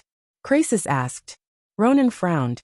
Did Nozdorma suddenly give Master a new mission? Vanessa was furious. That's not how you order people around. Grom hammered his thigh. Bastard. Then Lord Roar fell silent. No one knew who he was cursing, or what he was cursing at. At this moment, in the void of the time crevice far behind the four of them, Duke was staring at a huge bronze dragon in the air. Hello, Duke Marcus. I am Andam, a subordinate of His Majesty Nozdormu. The bronze dragon lowered his head slightly to show his respect. Oh, Duke didn't even lift his eyelids, as if he was in a half-awake state as he sized up this huge bronze dragon. I'm sorry to interrupt your return. There's an emergency. Time and space are in disorder again. His Majesty's command, you Duke Marcus, are to head to the point of disorder immediately. Help the founding Emperor Soradin and the High Elves defeat the Trolls during the Troll War 2,800 years ago in your original timeline. Help him build the Aratha Empire. With that, a green light flashed in Andam's hand. A magic scroll appeared in his claws, and he handed it to Duque. It was clearly an order. Duque frowned. Let me have a look. Yes, the situation is urgent, so there's no time to explain. Please take a look at the order book for the specifics. I'll open the time passage to the troll war right away. Then, after seeing Duque take the scroll, Andam began to cast a spell. His dragon claws, which only had 3 fingers, cooperated with the spell, and made all kinds of complicated gestures. Soon, a hazy and illusory portal was about to form. At this moment, without any sign or reason, a thin golden sword pierced through the gap between the scales on Andam's back. It extended to the length of a spear, and came out of Andam's chest. Andam let out a shrill roar, and swung his tail at the ambusher who had injured him. The dragon's tail, which was strong enough to shatter mountains, missed. He covered his chest with his left claw, and twisted his neck. Only then did he see the ambusher, Duque. With Ice Queen in his left hand and Gandalf, the legendary sword of the white-robed sword saint, in his right, Duque had a mocking smile on his face and stared at Andam maliciously. Duke Marcus, how dare you hurt me? Do you know what you're doing? You're challenging His Majesty Nosdormu. Are you declaring war on the entire bronze dragon race? Andam roared. Duque was unmoved. Instead he sneered. Pretend. Keep pretending. You're just a stupid eternal dragon. And you want to fool me? Andam's face suddenly darkened. No, his whole body began to turn black. The wounds on his body were healing at a high speed, and his body began to expand rapidly. In less than a second, his entire body doubled in size. As a mortal Duke Marcus, you're amazing. You actually found out. Ho. May I ask, how did you find out? In terms of appearance, Andam was still a bronze dragon, but his color had completely turned into a deep and terrifying ink black. Duque tilted his head. From the moment I was thrown into the twisting nether for no reason, I realized that someone wanted to kill me. And this guy is a super strong person with the power to interfere with the timeline. At first, I thought it was an ancient god, but then I locked my target on the eternal dragon body. Mortals don't know about us. Even Nosdorma doesn't know much about us. But I do. Duque interrupted Andam with unspeakable pride on his face. Yes, this was also the pride of a transmigrator. Ugh. As if choked to death, Andam laughed crazily. Stupid guy, do you think you can fight back? You have no chance. Idiot, look at what you have in your hand. Duque waved the magic scroll in his hand. You mean this thing? Sorry, the whispers inside are useless to me. This time, Andam's expression finally changed. Impossible. Duque's face was full of the smile of a victor. The whispers of the ancient gods are indeed powerful, but that's only for you silly dragons and other mortals. As for me, hee, really hee. Although Andam couldn't grasp the essence of the word hee, Duque's expression almost drove him crazy. That's right. That's the expression. Whether it's you eternal dragons or Sargeras, I like to see you sad and indignant, and want to kill me, but can't do anything about it. Duque was smug. He also had the capital to be smug. There was nothing more satisfying than throwing the opponent into a trap that he had set himself after he had broken the game. The whispers of the ancient gods. Yes, it was indeed powerful. Unfortunately, the whispers had a prerequisite, and that was to directly affect the deep subconscious of the victim. But ever since Duque had infiltrated the Burning Legion, he had been dividing his spiritual sea into layers, and using the system to simulate a seemingly independent spiritual world in the shallowest layer. And from beginning to end, Duque couldn't speak the language of this world. Almost everything needed to be translated by the system. After Duque's special instructions, the whispers of the ancient gods became like this. Have you finished your homework? Your mom is actually an orc. Your dad, something Marcus, found a Tauren as a mistress. Your brother Sal heard that I came back safely and decided to go to the temple to do a striptease. Heavens. I do moke am really good. Damn. Scared.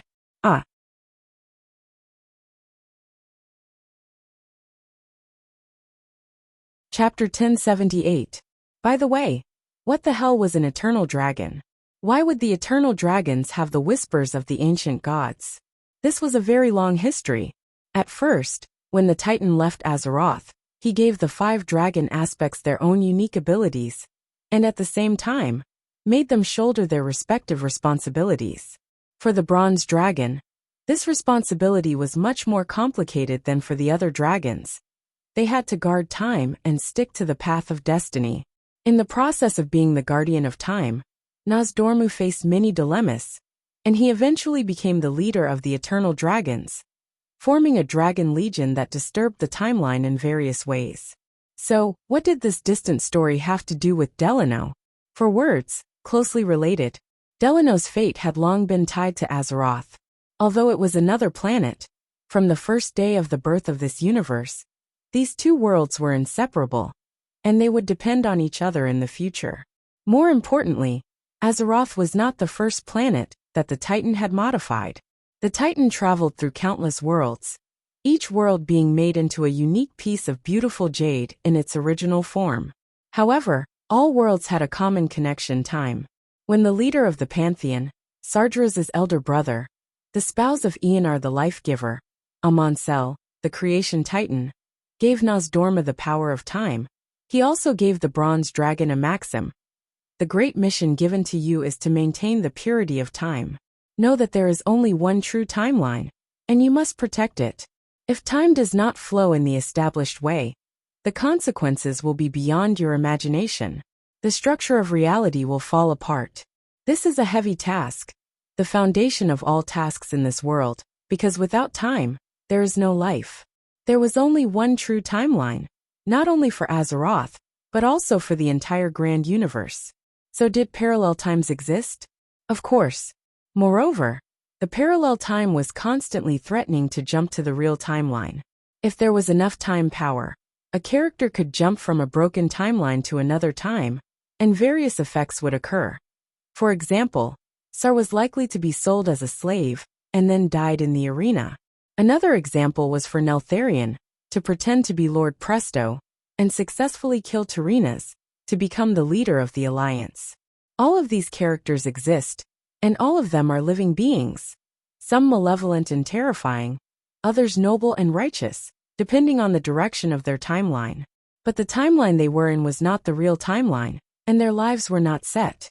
The bronze dragon, on the other hand, shuttled through the various timelines, and cleaned up the time fragments created by the eternal dragon, so that these events would not affect the real world that Duque was currently in. This was the responsibility of Nozdormu and the bronze dragon.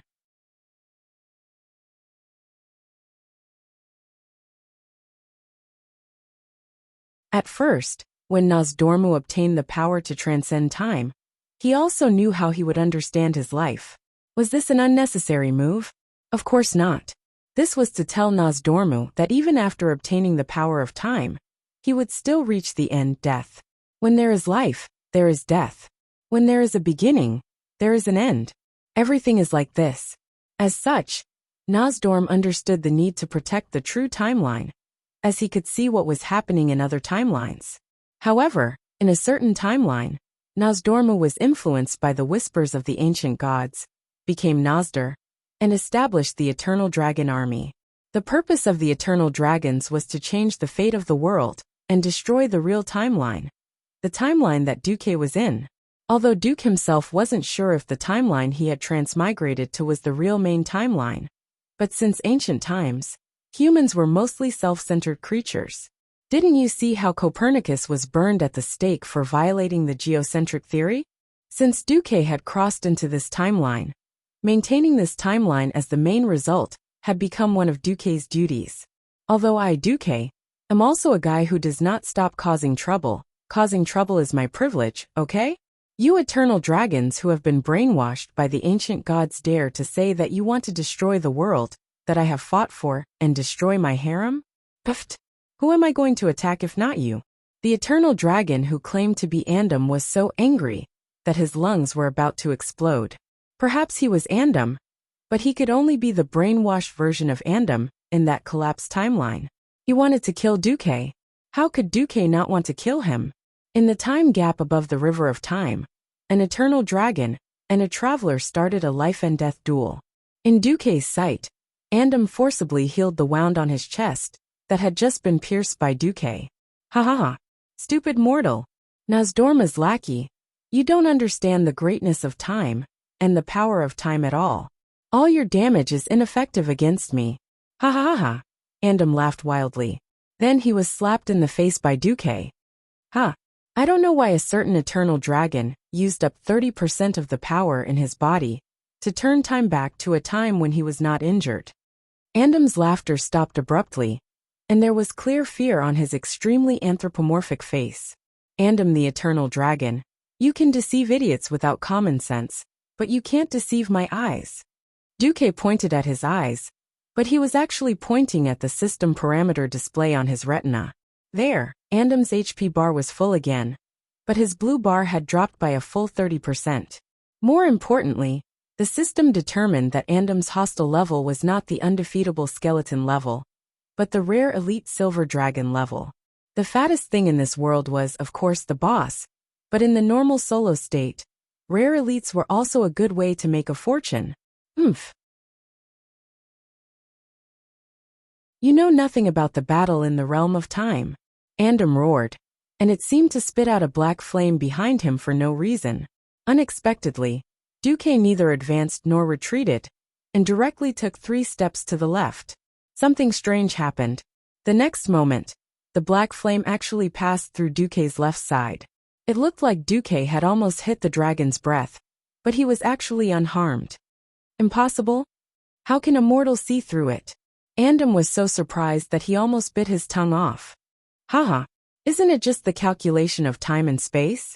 Duque looked at Andam, as if he was a mentally handicapped child, which almost made Andam go crazy. The calculation of time and space was easy to say, and even many combat theories since ancient times were actually based on this theory. But in the long river of time, who could calculate as accurately as Duque, who had the system elf?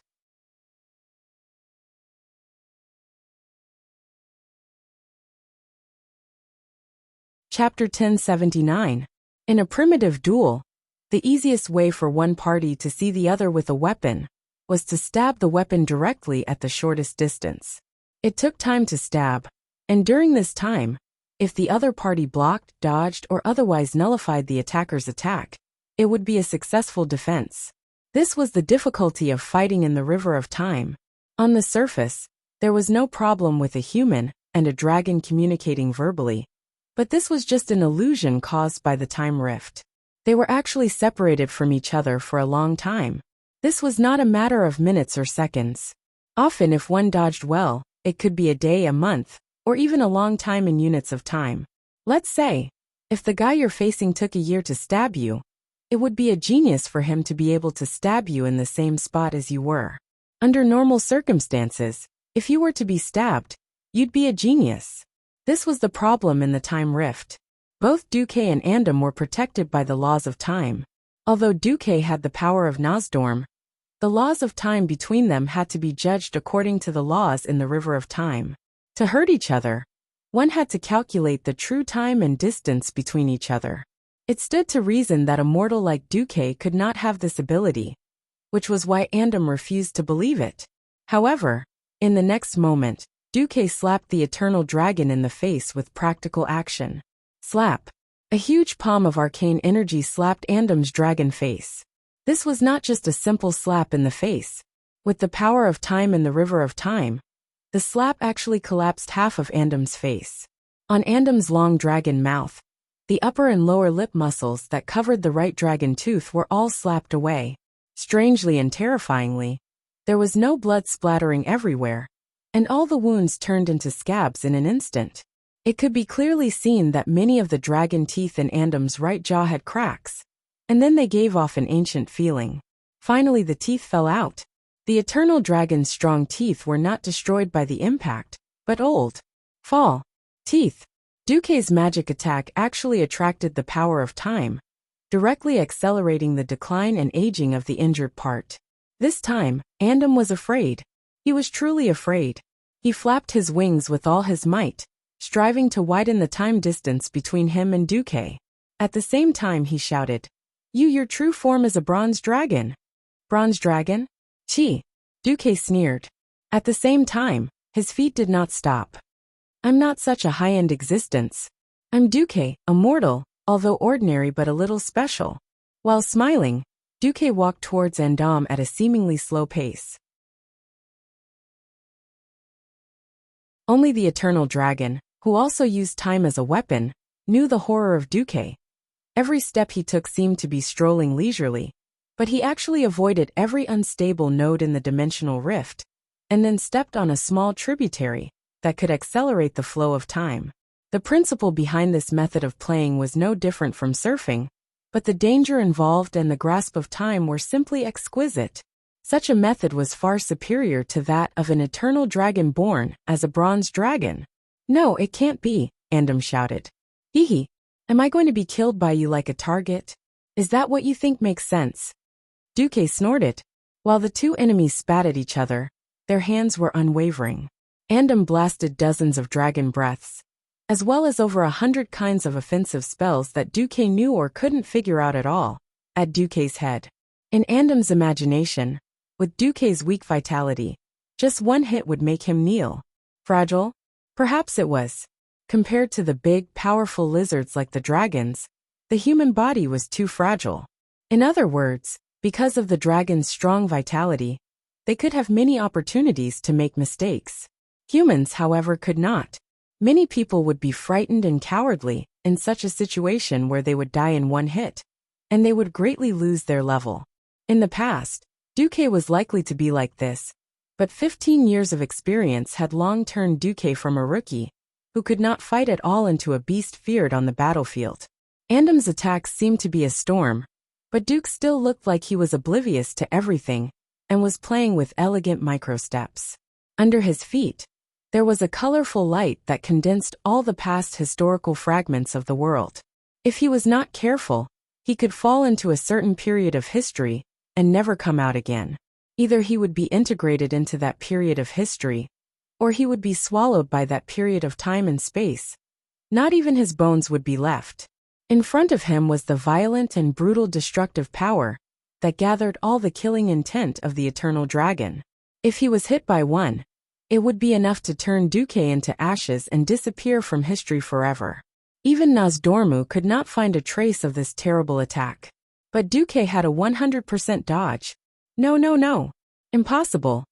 Andam screamed, but he could not stop Duque, who was holding a golden sword, from approaching him. Duque also fought back, and countless hands of magic appeared above the river of time, shooting into the void without any rhyme or reason. It seemed like a waste of magic power to shoot randomly, but when Andam tried to dodge Duque's frontal attack, he was shocked to find that those shots actually blocked his escape route. This should be impossible in the domain of the river of time, where the flow of time was not fixed, and could even be said to be quite chaotic. This was like someone firing a shot 100 years ago, and the bullet flew unscientifically for 100 years before accurately hitting the enemy. It was simply absurd. Andam wanted to ignore this fact, but the constant pain coming from all over his body told him that all of Duque's attacks were real and not an illusion. He could indeed use special magic to heal his injuries, but unfortunately, both sides knew that this recovery ability was not endless. This form of recovery, by reversing time, consumed more magic power than the holy light recovery developed by humans and night elves. No. Andam screamed incessantly, constantly changing his attack methods in an attempt to hit Duque. Unfortunately, no matter what, it was as ridiculous as a mortal trying to chop a ghost to death with a kitchen knife. Unknowingly, Duque had arrived in front of Andam and stood still, his face full of sarcasm that made Andam look like he deserved a beating. It's over. Eat my meteor chi explosion. In the river of time, the golden sword light formed one gorgeous arc of light after another, incessantly cutting the eternal dragon's huge body. From the initial 100% recovery, to black blood splattering everywhere, and then to screams. 3 seconds later, when the 1024 sword slashes were finished, the river of time returned to deathly silence.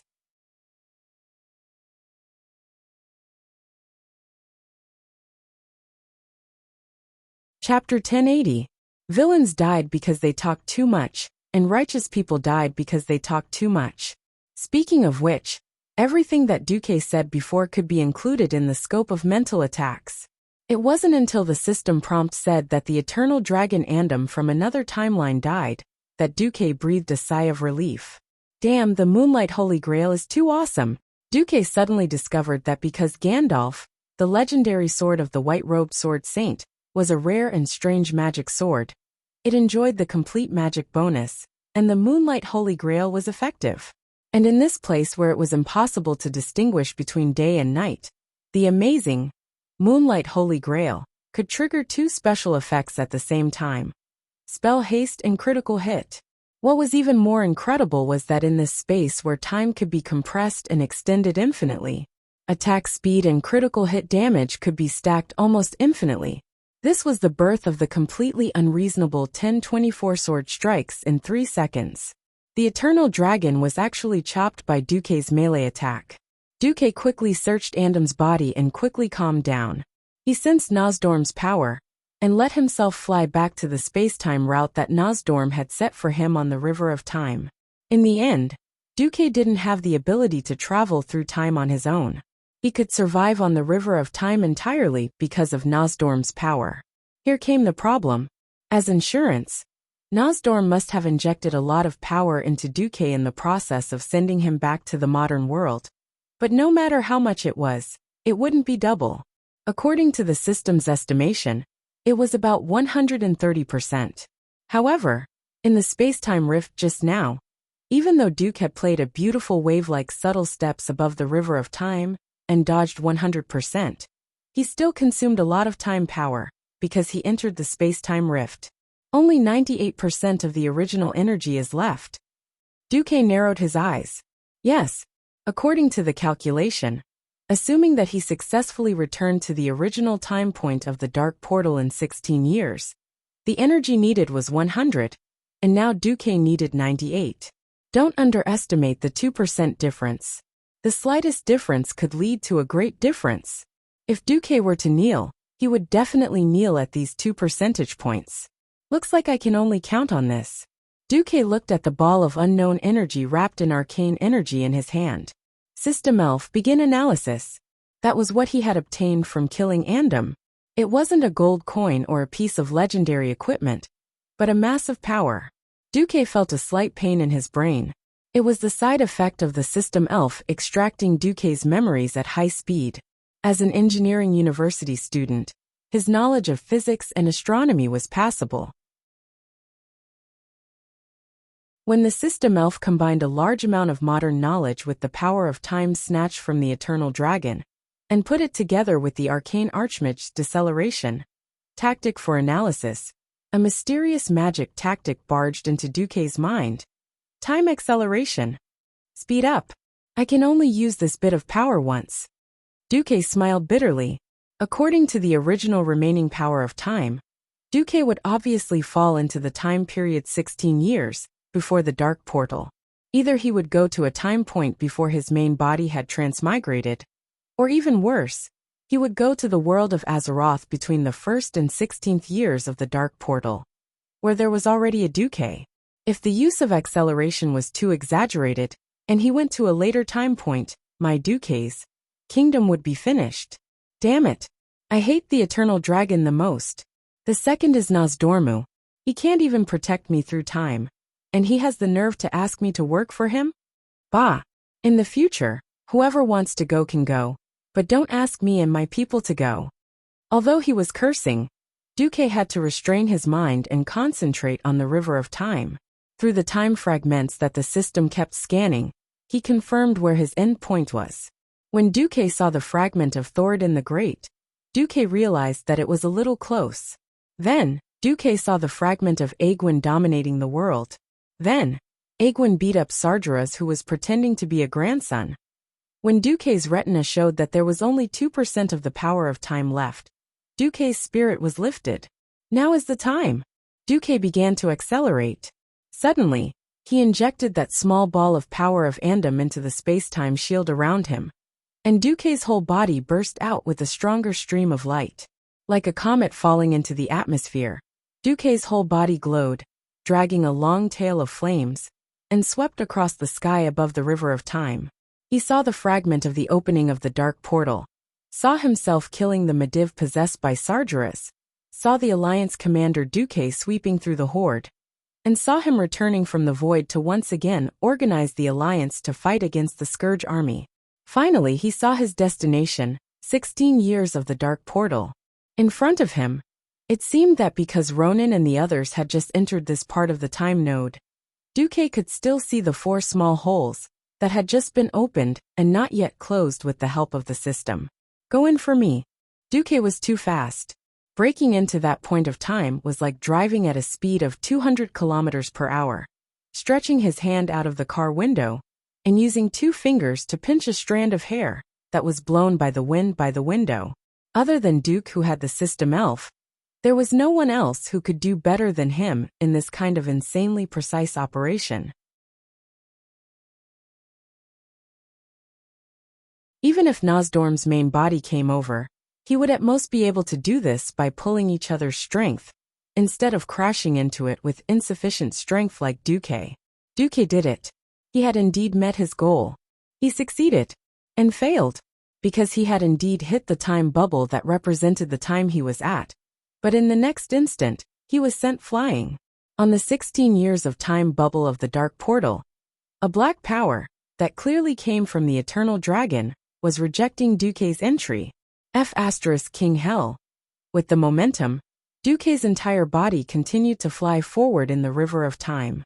The only fortunate thing was that Duque's collision seemed to have finally attracted the attention of that bastard dragon Nosdorm. Right on top of the huge time bubble, a huge bronze dragon claw reached out and attempted to grab Duque, who was flying forward at high speed. Nosdorm failed. He grabbed nothing. Although it was just a little bit off, it was still nothing. Nosdorm, you useless dragon king. I won't let you go even if I become a ghost. Duque was furious. Duque cried. Duque was in despair. However, at the very end, a sentence suddenly appeared from the system. Analysis of space-time anchor tactic completed. Found the nearest anchor point in front. Do you want to enter? Yes, Duque said decisively.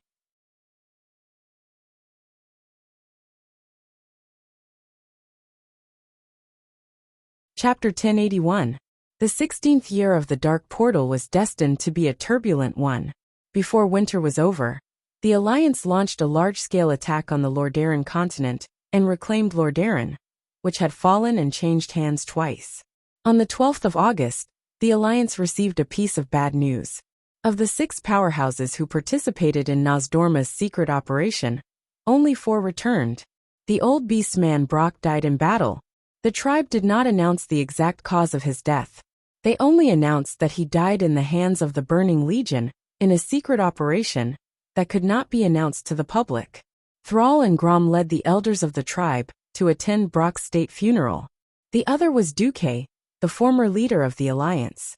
Even though he was cursed by Kill Jaden, he forcefully reversed the curse and banished the power of darkness. He was a great hero who went missing in a secret mission. Although it was not the first time Duque went missing, his disappearance this time caused an even bigger uproar. Because the 4 survivors said that a bronze dragon stopped Duque, the reaction of several major countries in the Alliance was extremely intense.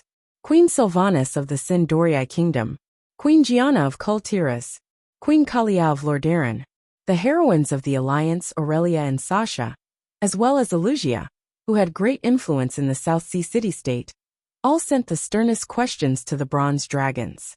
Nosdormu could ignore these mortal forces, but the problem was that his big sister, the Red Dragon Queen Alexstrasza, had personally come to his doorstep and almost destroyed his nest. Also, the moon goddess Elun had descended a few times. Nosdormu was getting a headache. Time passed day by day.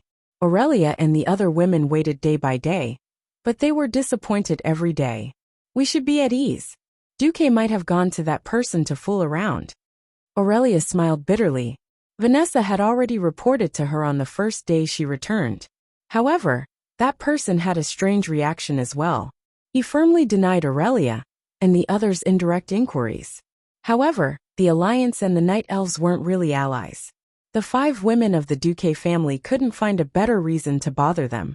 In any case, the moon god shrine just dealt with them indifferently. In fact, the leader of a country was very busy. In this day and age, there wasn't a king who was lucky enough to be a human stamping machine. Every family has its own troubles. Sindorii and Kultiras were busy rebuilding. And Elusia also needed to use the power of the South Sea city-state and the Marcus family's merchant fleet to help these two families. In the end, the only ones who were free were the Windrunner's eldest sister and third sister. Tyrande would visit Aurelia or Sasha whenever she had the time. She didn't have the time to leave them hanging. The days of the night elves were really not good. On one hand, they had to provide disaster relief from the explosion of Mount Hyjal, and on the other hand, they had to face all kinds of threats. Sentries must be sent to the eastern Azhara to keep an eye on the new Naga and Satyrs. Although the South had once joined forces with the Horde to fight against the Burning Legion, the Horde's continuous requests for logging made the Night Elves very unhappy. In fact, in the Stonetalan Mountains, the two races also had border conflicts. On the western shore of the Black Sea, a large number of Night Elves who had lost their homes were waiting for ships to cross the sea. This was because in Teldrassil, Fandral Staghelm advocated to plant a second world tree there. At the same time, he tried his best to negotiate with the Dragon Slumber Shrine, attempting to get the three Dragon Kings to continue to give blessings like the World Tree Nordrassil. In other words, the Night Elves would lose their eternal life and youth. Many elves felt a sense of crisis. In the northern Winterspring Valley, they were invaded by the undead, who claimed to be the Forsaken. In the central Fellwood Forest in Grey Valley, the remaining demons of the Burning Legion were still doing evil. Tyrande's claim that they were busy was definitely reasonable. After being repeatedly rejected, Aurelia and her sister rarely came to Teldrassil. Time passed like this, and in the blink of an eye, it was the beginning of the 17th year of the Dark Portal. The construction of the Horde's main city, Orgrimmar, was announced. At the same time, the Horde's territory had expanded a lot. In the north, they basically reached the edge of the Night Elves' territory, and in the south, Theramore was also bordering Theramore. In view of this, after some discussion, the Alliance decided to agree to the peace treaty proposed by Thrall during the King's Conference, when the Night Elves were still unwilling to accept the Alliance's olive branch. In June of the same year, as the new Alliance leader Varian Wrynn personally crossed the Endless Sea and came to Theramore to meet with Thrall to sign the peace treaty between the Alliance and the Horde. In the end, Varian unexpectedly disappeared, and when he came back, he was completely muddle-headed. The Alliance suspected that it was a conspiracy by the Horde, and there were even conspiracy theorists who directly accused the Horde's wizards and warlocks of doing this. Thrall could not defend himself, and the relationship between the Alliance and the Horde suddenly froze. Time continued to pass. Who knew how many days, months, or years had passed? Suddenly, a huge ripple appeared in the thick clouds in the night sky. A comet fell from the sky, streaking across the sky with a long tail of flames, and crashed into the surface of a huge lake. Boom! A stone stirred up 1,000 ripples. The huge waves caused chaos on the beautiful shore of the lake. After a short but intense wave that was like a tsunami crashing into the shore, it was a mess everywhere. A human body that looked like a salted fish was washed to the shore. Am I dead? In a daze, the human body only saw a pair of white boots with golden embroidery standing in his blurry vision, and then he lost consciousness. After an unknown amount of time, Duque woke up. The moment he regained consciousness, Duque felt that something was wrong, because he found himself tied to an execution rack, and his eyes were blindfolded. Not good, not good. This is definitely not good. Duque suddenly broke out in a cold sweat. If it was not a hostile force, he would never be tied up like this. Who knew how many seals were placed on his body to forcibly suppress the circulation of the magic circuit in his body? It would be better if the system elf was operating normally, but after passing through the time barrier, the system elf seemed to be temporarily down. Who was it? Which faction was it? Logically speaking, in Azeroth, it was probably the Forsaken who hated him so much, right? What the hell? Am I really that unlucky? Did I suddenly fall into the hands of those skeletons? Or did history change drastically again? And I came to a time when the situation is collapsing? Suddenly, a deliberately suppressed voice sounded in Duque's ear. It was a hoarse voice, and other than judging that it should be a female voice, Duque could not tell anything else. Duke Marcus, do you know what sin you have committed? Accompanied by a sharp rebuke was the sound of a long whip hitting the ground.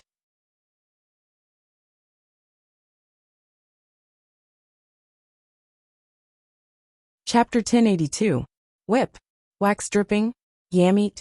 It sounded so scary. Duque's face fell. If you're a demon from the Burning Legion, then my crime of slaughtering 5 billion of your people is unforgivable.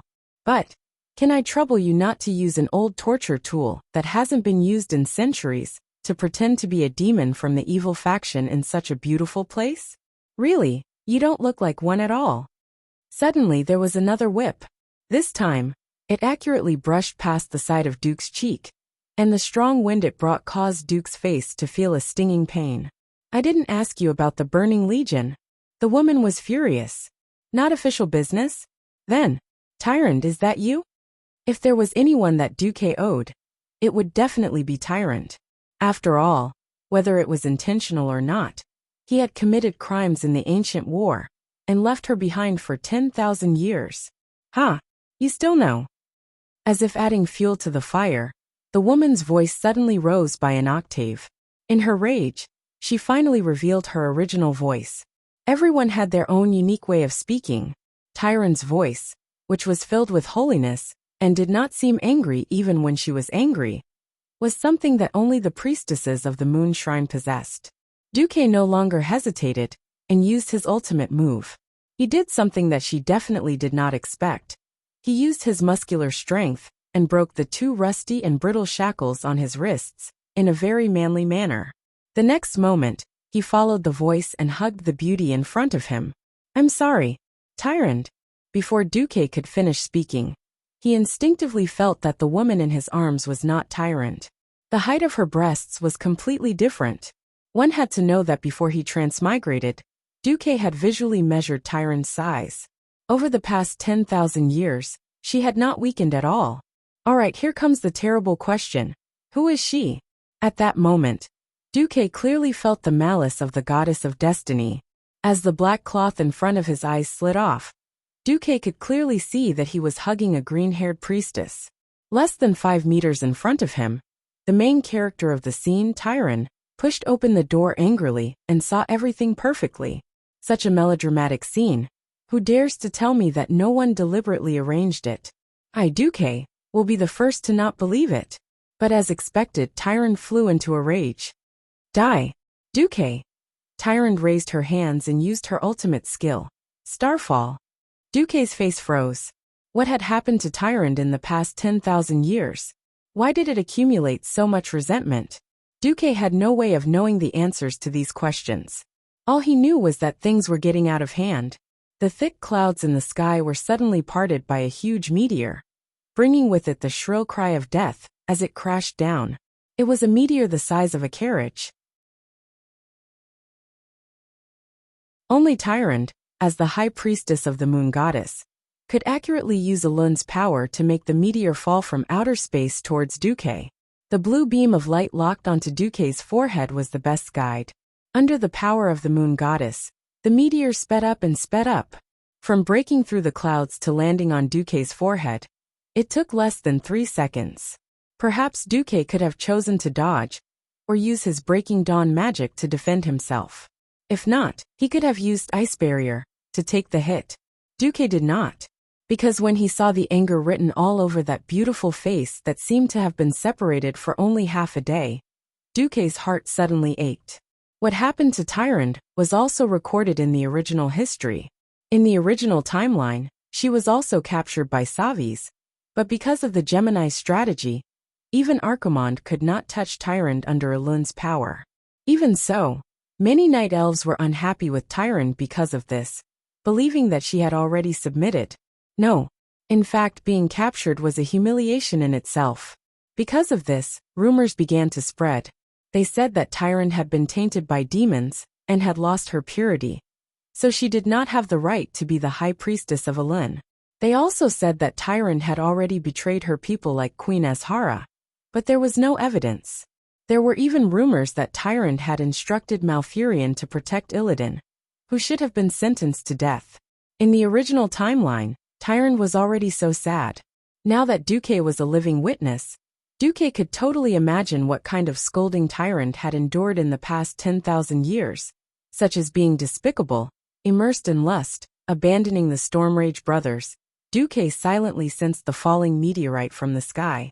When the death that fell from the sky smashed the roof and was about to fall on his head, Duque still made a heavy decision. It seemed like he had not died for a long time. Then I'll die this time, I owe you. Arcane impact. With only the force of impact pushed the woman in his arms away. Duque looked up 45 degrees to the sky, with a faint smile on his face, and opened his arms. Accompanying that resigned expression was the tear that flowed from his left eye. When the meteorite was less than a meter away from Duque's head, Duque silently mouthed 3 words. Yes. No. Rise. Then, Duque calmly closed his eyes and waited for death to come. Whoosh. Very abruptly, the sound of destruction came to an abrupt end. The once incomparably noisy world seemed to have been erased by the attack of the gods. Death did not come as expected. 1 second. 2 seconds. 3 seconds. When Duque could not help but open his eyes again, he saw an incomparably shocking scene. The meteorite that seemed to be able to pierce through a mountain had actually stopped less than 10 centimeters away from his head.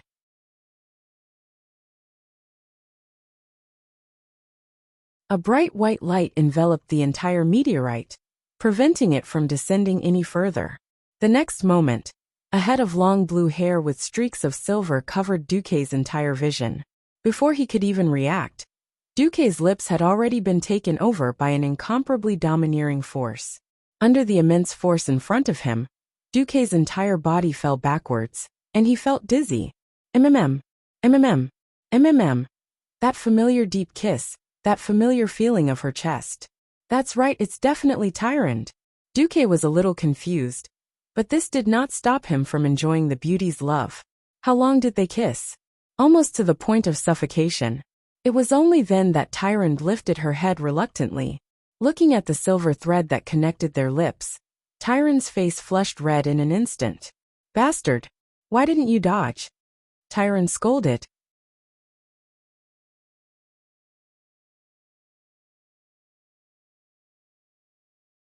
Chapter 1083. At this moment, Duque was possessed by the best actor. At this moment, Stephen Chow and Duque were together. Even though it was not a complete lie, Duque still decided to use this nuclear bomb level line, and changed it.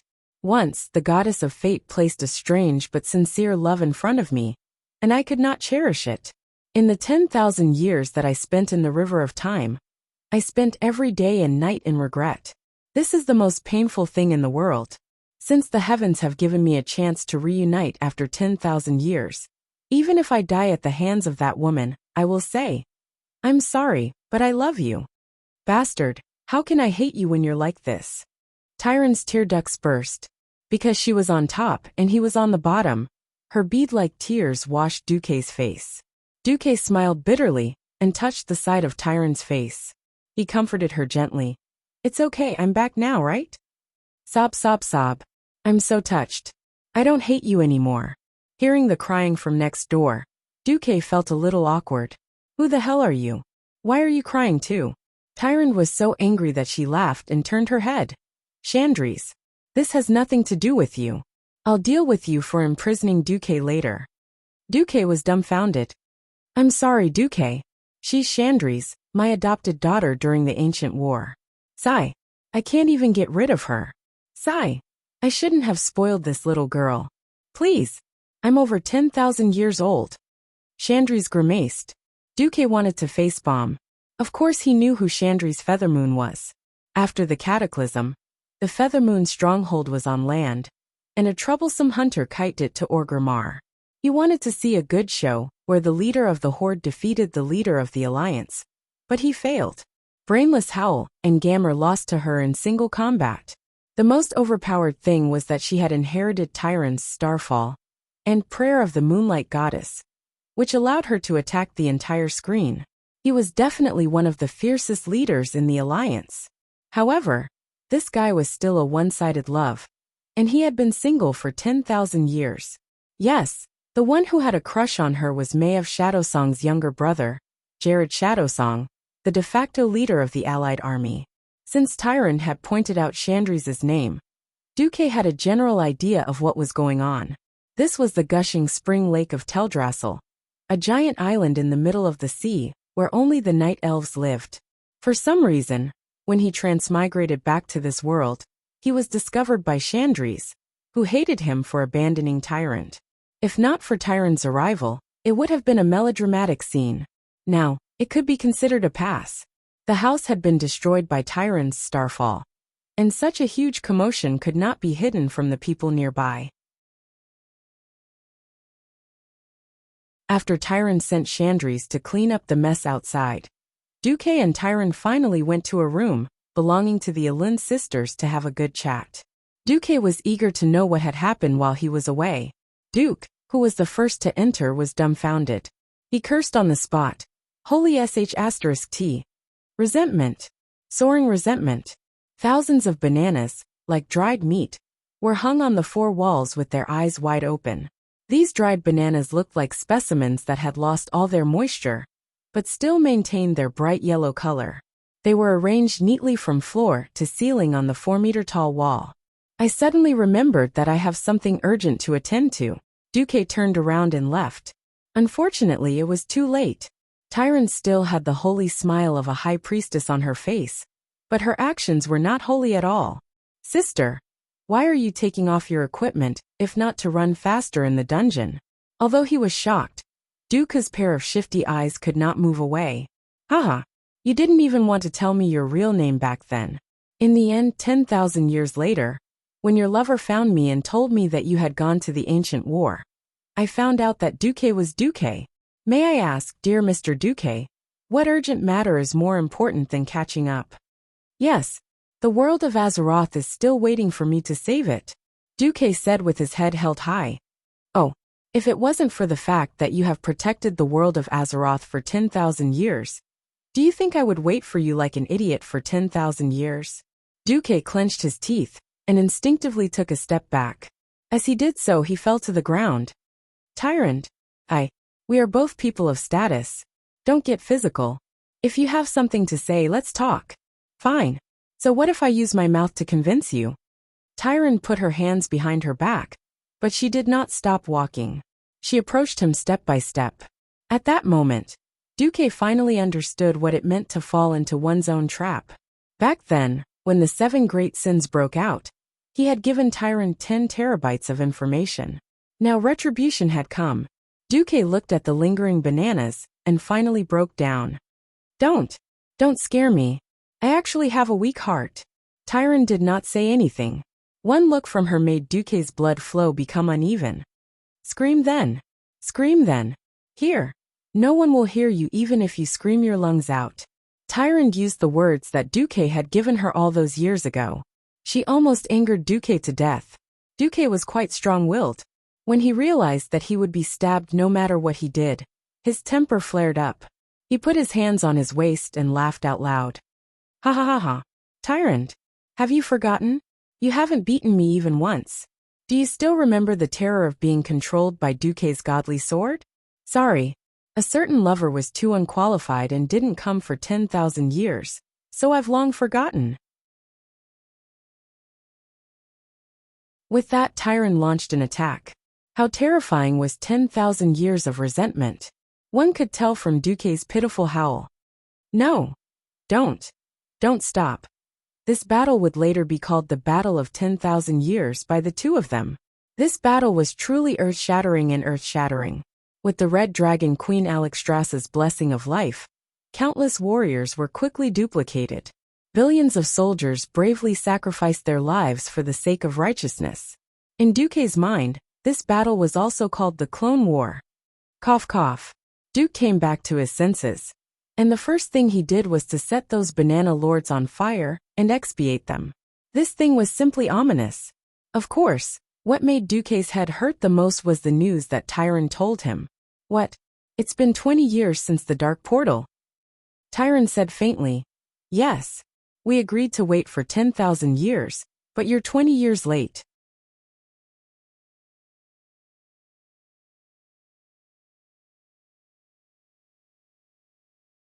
Chapter 1084.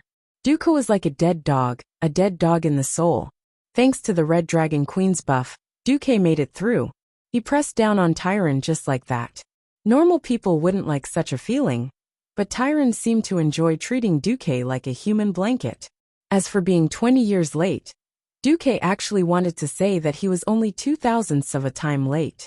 But considering that Tyron's days felt like years, Dooku decided to shut his mouth. Transmigration is too messy. Tyron sighed. Blame Nosdorm. When I have time, I'll definitely find him. Forget it. I'm already very happy that you're back. At least I can tell myself that the long and painful wait has finally come to an end. Phew, Dooku exhaled. Get up. We have more things to do than a mountain. Eek! Just as Tyron stood up, her body suddenly stiffened. Her blue eyebrows furrowed. What? Does it hurt? I told you not to be so crazy. Dooku took the opportunity to lecture her. No, my body is fine. You just pressed against my hair. Dooku suddenly wanted to cry. Damn, a female driver can't be hurt while racing.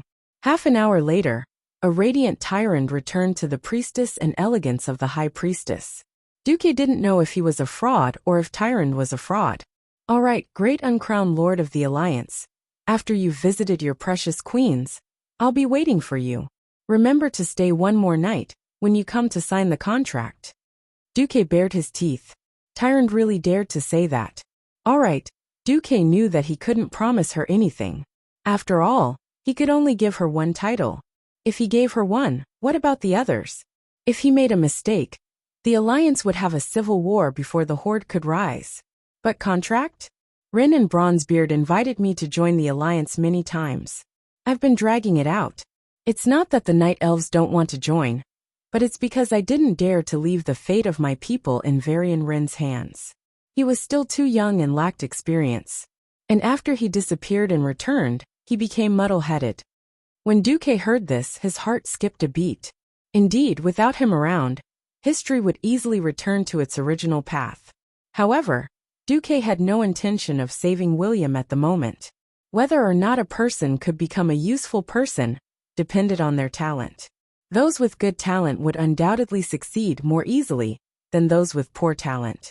In this life, William's teenage years were relatively smooth. Because of Dooku's intervention, King Lang's death was delayed for a long time. This prevented William's childhood from being too terrible. This in turn has its disadvantages.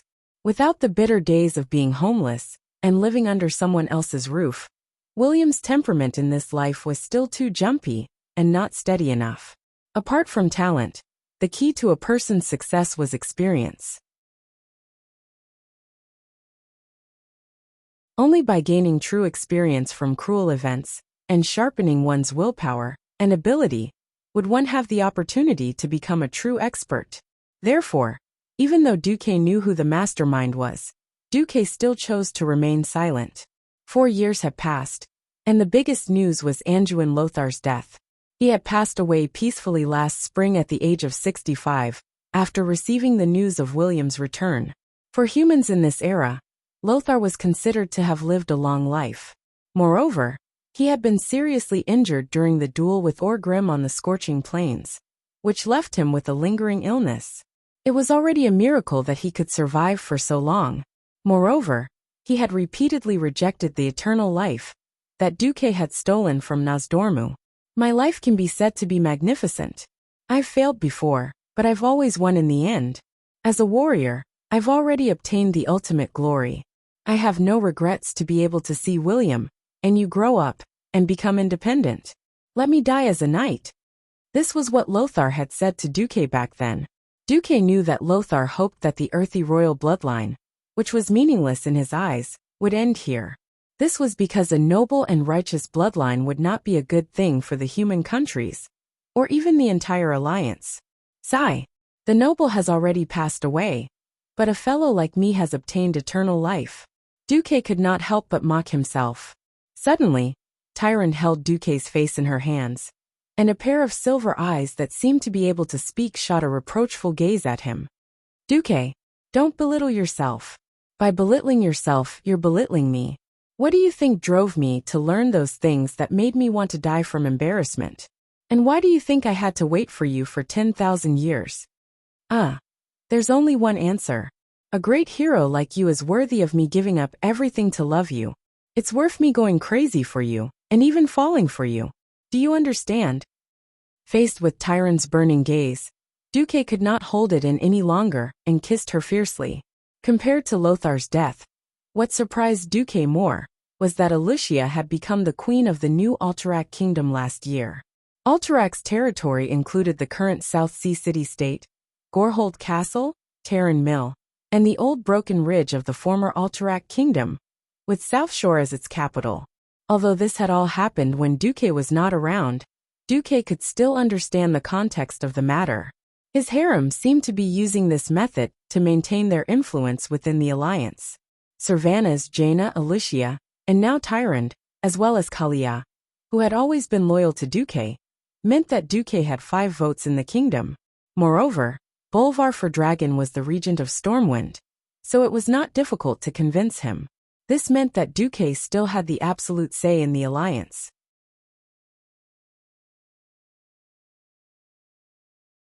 Originally, the alliance had a great advantage, but the problem was that in these 4 years, the Horde had risen rapidly. The biggest difference was that in this life, the Horde had accepted goblins into the Horde in advance. He did not know if it was because of the history of the Battle of the Scorching Plains, or because he had personally witnessed the Battle of Mount Hyjal, but the performance of the alliance had deeply stimulated Thrall. As a result, after the goblins on both sides who wanted to earn money through underhanded means were jointly blocked by Jaina and Alicia, Thrall directly threw out an olive branch to the angry goblins. In addition, Anastrian had brought the Forsaken to Winterspring. In terms of results, the Horde had basically surrounded half of the Night Elves' territory. Duque narrowed his eyes, and first drew a circle on the map of the Kalimdor continent, at the place that would become Rustwater Port in the future. We must not let the Horde surround us. What gave Duque the most headache was that in the report that Aurelia had sent to Tyrande, there was a piece of information. A large number of orcs, formerly of the Blackrock clan, had begun to occupy the Blackrock mountain area between the Burning Plains and the Scorching Canyon. They showed signs of colluding with the Black Dragons.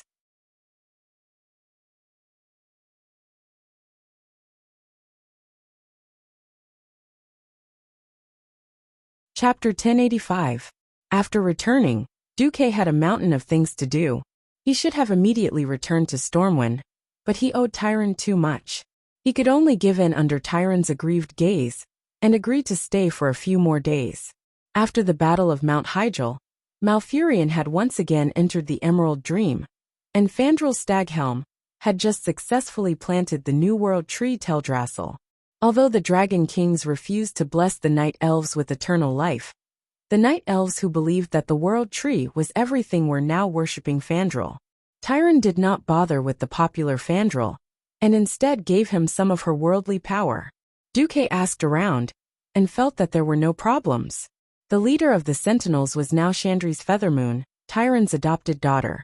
In other words, Tyrande, who had military and divine power, was in no danger at all in terms of political power. But then again, daughter. I almost thought that Chandri's was our daughter. Duque seemed to say it casually, but he actually felt a little regretful. It had been 20 years since he transmigrated. Although his physical body was eternal, Duque felt that it was weird that no one had died. If it was just a woman, he might be able to push the blame. It's not that easy. Tyrande, who had just finished a great battle, smiled with satisfaction. Do you think I didn't want to have a child with you? With a child, I wouldn't have been so lonely in the past 10,000 years. But Goddess Elun told me not to think about it before I become a demigod. Ah, Duque cried out. What? Didn't the goddess repair your soul and expel the power of darkness for you after the War of the Ancients? Yes, that's right. After that, the goddess sighed. It was the first time she saw such a special soul. Tyrande sighed regretfully. Special? How so? The souls of other creatures are fixed. Unless they have a miraculous encounter, their soul capacity will only decrease most of the time. But your soul seems to be able to increase or decrease at will. As long as the core of your soul is not damaged, you can even revive like a demigod. Yes, a mortal who has the chance to come back from the dead like a demigod. Duque's heart skipped a beat, and he suddenly smiled bitterly. He didn't expect it to be like this. Coincidentally, his greatest secret came from his most special soul. Having such a soul is a blessing from the heavens for magic cultivation. The fact that you've reached the Breaking Dawn realm at such a young age proves this point. But Tyron touched her flat abdomen through her mooncloth priestess dress. A woman's stomach can give birth to life, but it still requires the soul seeds of both parents to be planted in it. Only then can a complete new life be born. Dumao was dumbfounded. Whether it's me or the other lovers you've met before, the strength of our souls is pretty good. Unfortunately, it's not strong enough to bear your soul seed. That's why I'm willing to be your lover, not your wife. Tyron hugged Duque tenderly. Is that so? Duque was so shocked that he didn't know what to say. There was a faint bitter smile on Tyron's pure face. Of course it's true. Didn't you see that our goddess had no choice but to give herself to Lord Malorn? Only the strongest demigod can barely become the partner of a true god. Back then, our goddess had forcefully suppressed her own power to give birth to the demigod Cenarius. On the other hand, if you can become a demigod, you might be able to control and suppress the power of your own soul and give us a child. Duque's heart was in turmoil. Damn, there's actually such a thing. It was very mysterious and very nonsensical, but Duque's intuition told him that it was all true. Duque secretly asked the system elf and received a similar feeling. My apologies. Ever since you became a radiant moon wizard, your soul power has far surpassed that of a woman in the hero domain. I had no choice but to forbid you from leaking your soul power. Otherwise, every time you use your divine sword, you'll instantly give your opponent 100 radiant moon. Oh, I mean Breaking Dawn level spirit blast. If you want to take someone's life, I can help you open the door to your soul. Duque was also helpless when this matter was brought up. But deep down, Duque didn't want to suppress his power to give birth like a Lun. Which father didn't want their offspring to surpass their parents? Look, the demigod Cenarius sounded very cool, didn't it?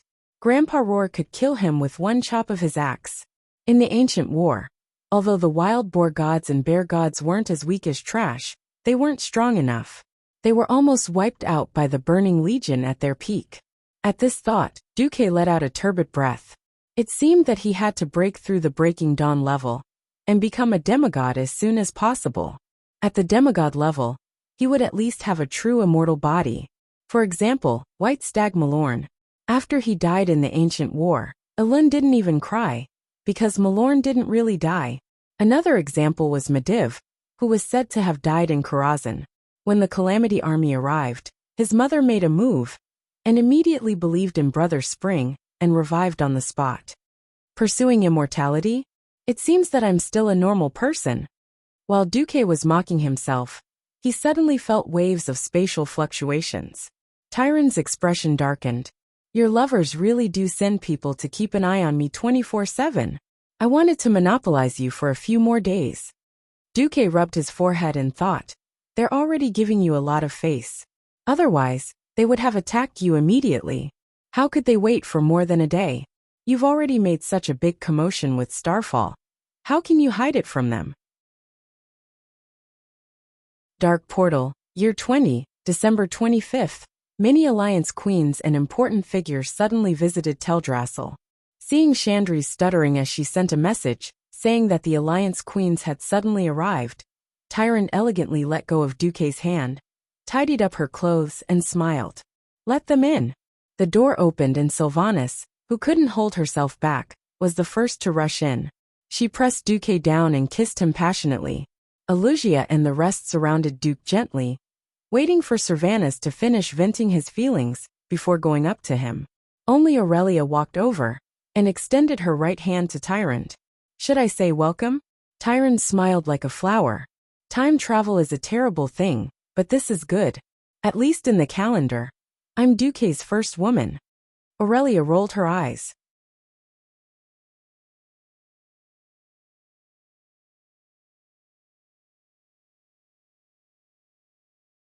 Chapter 1086. Just then, Jaina walked over and teased. I wonder which high priest said that he was only poisoned and then saved by a guy called Dukong? Tyrande leaned over and whispered into Jaina's ear. Are you going to admit to a stranger that you don't know well that you were taken captive on the battlefield? And that you lost both your body and mind, only to find out that he was the strongest traitor in the Burning Legion? And that you turned the tides and became a great hero? You didn't lose anything. And you even received the approval and blessings of your goddess? Tyrande's matter had been thoroughly investigated by Vanessa after she returned. All the women in Duque's harem knew about it. Even though they knew, they still felt that it was very mysterious. The leaders of the allied nations that had no interaction with each other before the Battle of Mount Hyjal had already been taken care of by their own men in the future. Just thinking about it made their heads burn. Aurelia wasn't angry at all. Instead, she smiled and asked, why didn't you confirm it before the Battle of Mount Hyjal? Tyrande shook her head. The great hero I know, Dukong, is a superhero who has the blessing of the moon goddess Elin and the blessing of the life giver. During the Battle of Seamount and Mountain, Duque didn't have these two blessings. So that's how it is. All right, sisters. Sylvanas finally finished eating and pulled up Duque, whose upper body was covered in lipstick marks. Since that bastard Duque is finally willing to return from the River of Time, let's celebrate. Aurelia, Sasha, Alicia, Jaina, and Tyrande all raised their hands in excitement. Oh, hooray! Duque, don't think that just one more vote is enough. Accept your fate. Seeing the excited harem, Duque was embarrassed. All right. Luckily, I have Alex Strass's blessing. If the Red Dragon Queen knew that Duque used her blessing like this, would Duque be beaten to death? This could also be considered as some kind of happy trouble. On that day, it was rumored that someone had seen a few sexy Christmas girls at the gushing spring lake going in and out of the place where Duque was staying. There was even a general of a certain sentinel troop who claimed that he saw his beloved adoptive mother wrapping a red ribbon around him, treating him as some kind of Christmas present, and putting him into a big Christmas gift box. Of course, a certain someone seemed to have been forced by a certain high priest to swear that he had never said such a thing. All the trifles were tidbits of news, not worth mentioning. There was only one piece of news that swept across the entire Alliance and Horde in the shortest time possible. The great hero of the Alliance, Duke Marcus, who had saved the world many times, had finally returned from the River of Time. On the same day, the Night Elves reached an agreement with the Alliance and announced that they would join the Alliance. After receiving the news, Thrall, who was patrolling Orgrimmar's Valley of Power, suddenly smiled bitterly. Should I say, as expected of Duke Marcus? Beside him, Grom, whose hair had already turned white, suddenly said, I wouldn't be surprised at all if it's him. Unfortunately, he's not from the tribe. Indeed, Thrall didn't even need to open the map to know how disadvantageous it would be for the Horde if the Night Elves joined the Alliance. Grey Valley itself was the traditional territory of the Night Elves. Even if his subordinates yelled, if the elves don't want to give us more wood, we'll get it ourselves. Thrall had never thought of waging war with the elves. The elves were not a weak race. Even if they lost 100,000 troops in the Battle of Mount Hyjal, the elves were still very powerful, and it was impossible to win without the strength of the entire horde. Moreover, the elves' nest had already been moved to the giant island of Teldrassil. Even if the horde could occupy Grey Valley, they would not be able to completely dominate the entire continent of Kalimdor. This was because the Black Coast to the northwest of Kalimdor had an extremely long and complicated coastline, and the elven fleet could land on any part of the coast. The Horde's navy was completely absent. Sigh.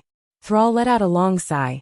He knew that if Duque sacrificed himself, it would be for the world of Azeroth, but the reproduction and survival of a race was such a cruel thing. If a race or an organization wanted to survive and develop, they would need more living space and more resources. Without Duque, the alliance would be like a plate of loose sand. William, that little brat, would not be able to support such a large alliance, let alone deal with the incomparably complicated internal situation of the alliance. As long as the Night Elves did not join the alliance, Thrall was confident that he could make use of the orc's strong reproductive ability, and use at most 2 generations of 30 years to make the Horde the overlord of Kalimdor. It was a pity that the person he did not want to see the most had returned. At first he did not feel it, but now it seemed that Duque's plan was extremely incisive. When he first opened up Duroder, he did not think too much about it. Later, he found out that the Alliance had opened up Theramore City, in the southern part of Duroder. Now that the Night Elves had joined the Alliance, it was tantamount to a pincer attack on Orgrimmar from the north and south. This was quite detrimental to the development of the Horde. Once, the goblins had mentioned to him that they wanted Azhara's land. If Duque was not here, it might have been possible. But now that Duque was here, the Horde would not have a chance. It had only been 5 years since the orcs came to Kalimdor. The group of refugee children had just grown up, which allowed the Horde's military strength to recover to a little more than 100,000. With the technical support of the goblins, the Horde's military strength had greatly increased. Unfortunately, they were still no match for the Alliance. It was because he had fought alongside the Alliance that Thrall clearly understood what kind of monster the Alliance was now. They could easily mobilize more than 1 million regular soldiers, and all the youths had to undergo strict military training. In fact, the Alliance had more than 3 million reserve soldiers. Moreover, the battle at Mount Hyjal had proven that the Alliance had the terrifying ability to quickly transport more than 100,000 troops across the sea. With the Burning Legion and the Scourge Army as a common enemy, the Alliance was, of course, happy to cooperate with the Horde. However, after losing the common goal, the conflict between the two sides would definitely be triggered again due to territorial disputes and other issues. After all, no one had forgotten the hatred of the past. The previous generation of Alliance warriors had all become generals, and they had not forgotten the wanton massacre of the old Horde on the Eastern Kingdom. Similarly, the Horde had not forgotten the days when they were enslaved by the Alliance. This hatred would not be so easily resolved. It was very likely that there would be a war between the Alliance and the Horde in the future. Thinking of this, Thrall felt a little suffocated. He turned to inform Varrock. Tell Anastrian that I agreed to meet him in secret. He can choose the location, but it cannot be too far from the Horde's territory.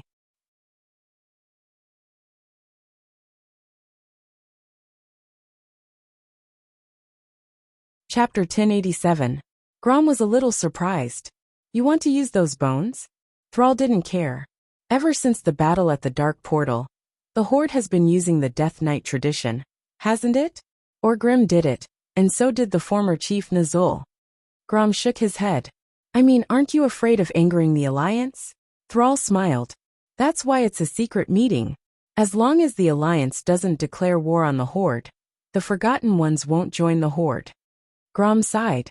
You've really matured. Thrall still had a difficult childhood in this life. Whether it was his career as a gladiator, Orgrim's teachings, or the experience of leading his people west to the Endless Sea, Thrall had trained him well. It wasn't an exaggeration to say that if Varian hadn't gone missing in this life, he would have been completely defeated by Thrall. After becoming the leader of the Horde for 5 years, Thrall had become more mature and farsighted. The rarest thing was that Thrall, who was making the Horde rise again, was only 20 years old. The people of the Horde didn't doubt that Thrall could lead the Horde for at least another 30 years. Thrall looked to the east. The Horde has fallen far behind the Alliance. I hope that the disaster at the Burning Steps can hold the Alliance back. It wasn't an exaggeration to say that other than a certain cheating transmigrator, the Horde knew the disaster that the Alliance had caused. That was because the ones who led the trouble at the Blackrock Mountain were the 2 sons of the first chief, Red Blackhand and Main Blackhand. Thrall had originally lamented that the Alliance had completely dominated the Eastern Kingdom and was far stronger than the Horde. Now that he received this news, Thrall only wanted to laugh. The location of the Burning Steps was too important. It was located in the core area of the southern continent, but the geographical conditions were extremely harsh. There was lava and volcanic ash everywhere, and it wasn't a place for humans to live. Other than the Blackrock orcs and black iron dwarves, who were naturally resistant to fire, no other race could live well there. Even Thrall would have a headache if he were to occupy a place like the Blackrock Mountain. At this time, Thrall still had the mentality of watching a show. If he knew who the real master of the Blackrock Spire was, and what was under the Blackrock Mountain, his attitude might be a little different. The Dark Portal, December 28, 2020. Even in the warmer Stormwind, it was still a world of ice and snow. Winter was the time when all things withered. Winter was also the time when people who had worked hard for a year could enjoy the fireplace in their warm homes and enjoy the harvest of the year. Thanks to Duque's valuable thoughts on internal affairs, the current Stormwind was far better than the Stormwind in history, where people struggled in hardship. From west to east, there was a railway that ran through the entire kingdom. The wheat in the western wilderness could be harvested today, and the day after, it could be transported across the entire elven forest along the railroad, bypassing the Redridge Mountains, and passing through the Swamp of Sorrows to the Watchtower in the Cursed Land. From north to south, there was a subway from Ironforge to Stormwind City, from Stormwind City to Goldflash Town. All the way south through the Twilight Forest, a new railway was being built. Currently, the southernmost end of the railway had reached Crow Ridge. In another 2 years, this north-south railway would reach Stranglethorn Vale. Even though the railway was only half open, a steady stream of weapons and supplies was still being sent through the railway to the Expeditionary Army in Stormwind to develop Stranglethorn Vale. Now the area around the Horde's Grom High Camp, including the Baral and Zakunda ruins, had officially become Stormwind's territory. The entire kingdom was talking about the troll ornaments and gold tools that had been plundered from the Troll Empire's ruins. With the addition of the Redridge Mountains, the Swamp of Sorrows, and the Upwind Path under Duque's control, Stormwind's territory was more than 3 times larger than it was in history. The prosperous situation made every citizen smile from ear to ear. At the same time, it also bred corruption. With the economy doing well, the lords of Stormwind could practically lie down at home and still earn money every day. Gradually, the new generation of nobles forgot the humiliation of losing their territories and the grief of losing their loved ones, and began to indulge in pleasure. On the 28th, the important ministers of Stormwind gathered at the new Stormwind stronghold. This was because they were going to discuss the next year's important matters. Every year, major events of Stormwind would be discussed in winter and carried out in the spring of the next year. Luxurious carriages were parked in front of the even more majestic Stormwind stronghold's gate. Many nobles, even if they were just there to listen, were dressed to the nines. Since 2 years ago, they had formed a habit of waiting at the gate of the stronghold for her to appear. She did not disappoint them, and she came. 2 pure black horses without a single strand of hair on them pulled a black carriage with golden edges and slowly drove into the square in front of the fortress. A peerless beauty stepped out of the carriage with the help of a marquis.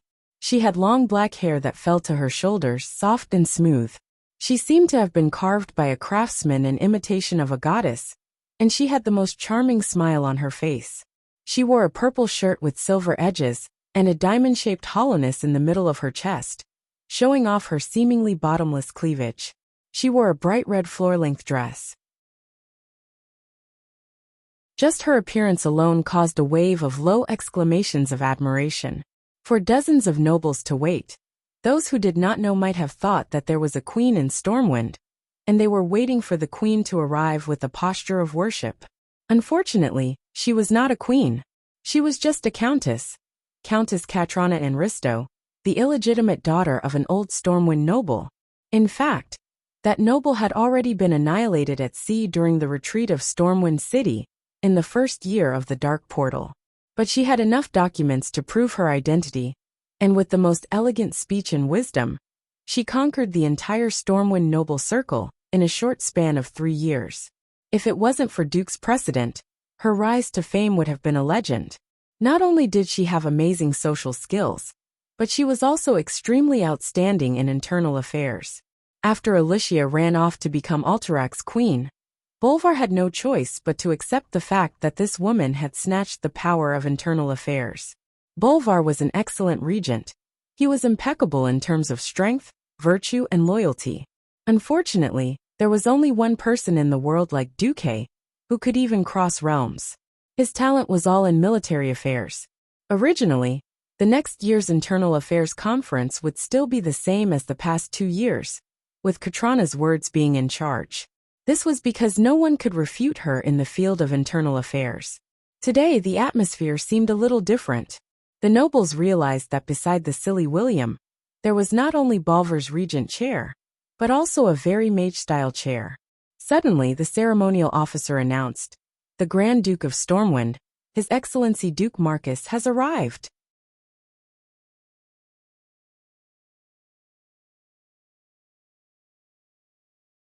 Chapter 1088. Every Stormwind nobleman gasped in shock. This was the Stormwind Kingdom, the strongest human kingdom in the entire Eastern Kingdom. 20 years ago, the Stormwind Kingdom had been destroyed in the first battle of the Dark Portal. However, the fallen Stormwind Kingdom was miraculously recovered, and it took more than 10 years to rise again, becoming one of the most outstanding human kingdoms. Even the oldest human kingdom, Lordaeron, could not compare to Stormwind.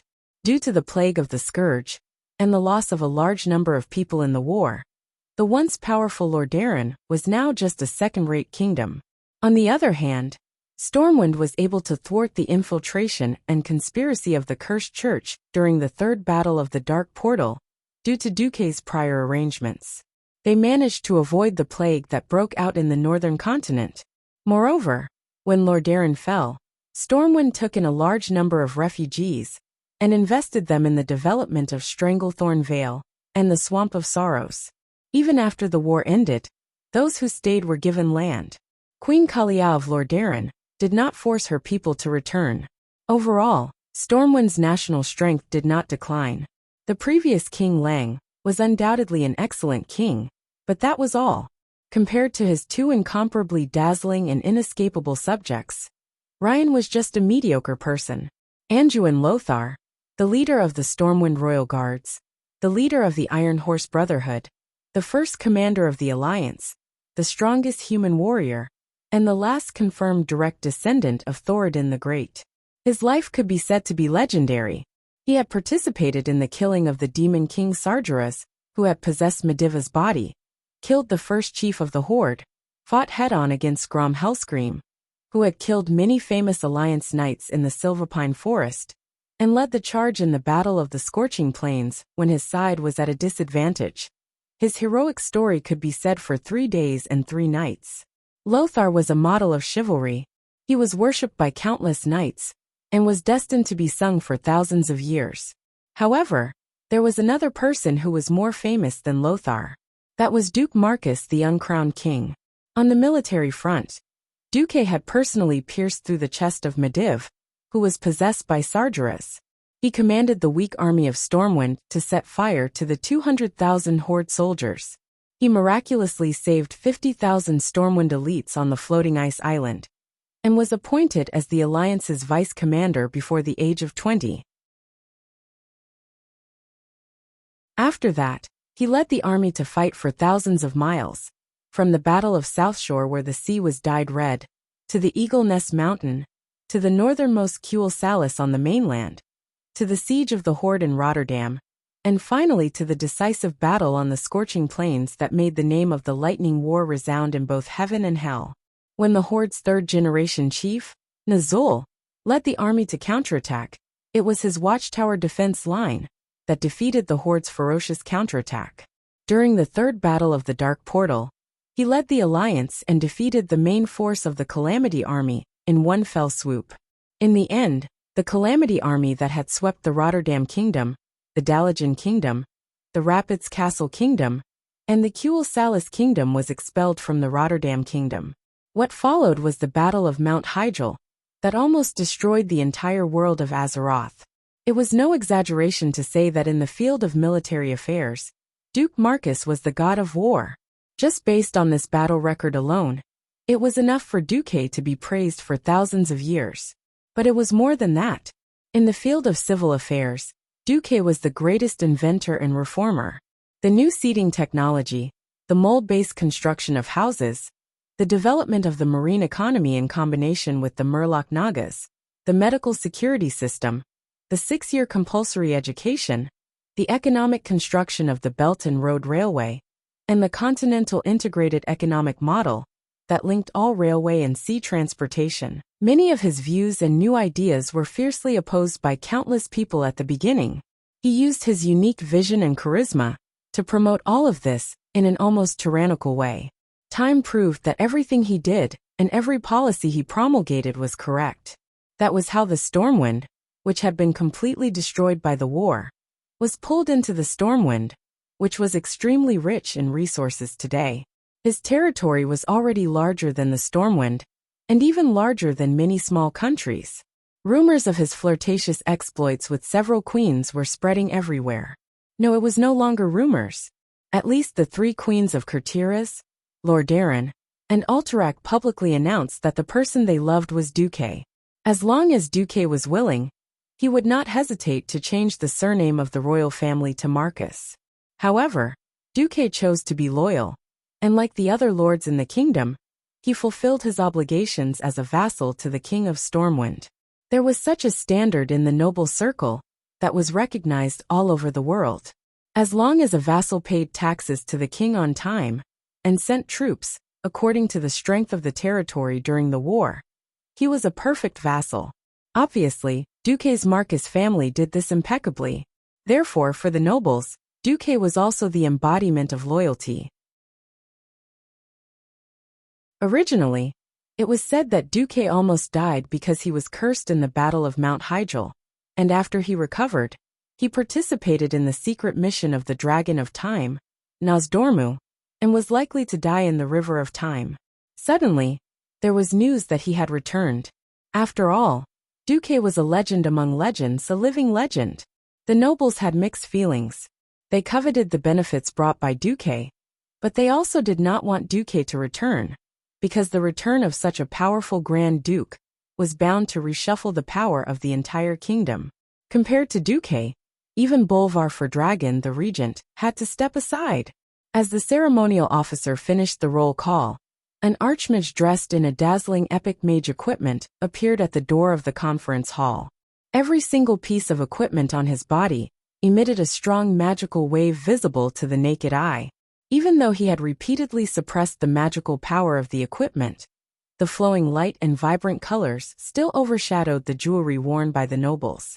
Half a step behind Duque were 2 vassals of Duque, Earl Edwin Van Cleve and Earl Reginald Windsor. Behind them were 2 beautiful women dressed in maid clothes, and one of them was an elf. Those who knew the inside story, of course, knew that one was Van Cleve's daughter, Vanessa, and the other was the former follower of Prince Kuel Salist Solarian. Not to mention the 2 important ministers signing autographs. Even the maids were heroic domain masters or radiant moon mages. Only Duque could be so extravagant. Every noble, whether marquis or dukes, bowed their heads in respect. Duque strode forward, but stopped in front of a beautiful black-haired female noble. "Hello, beautiful lady, may I, Duke Marcus, have the honor to know your name?" "Hello, Your Excellency Duke Marcus, I am Countess Catrana Enristo." Catrana performed a very standard and elegant ladylike bow. "Very good. I'll remember you." A mysterious smile appeared on Duque's face.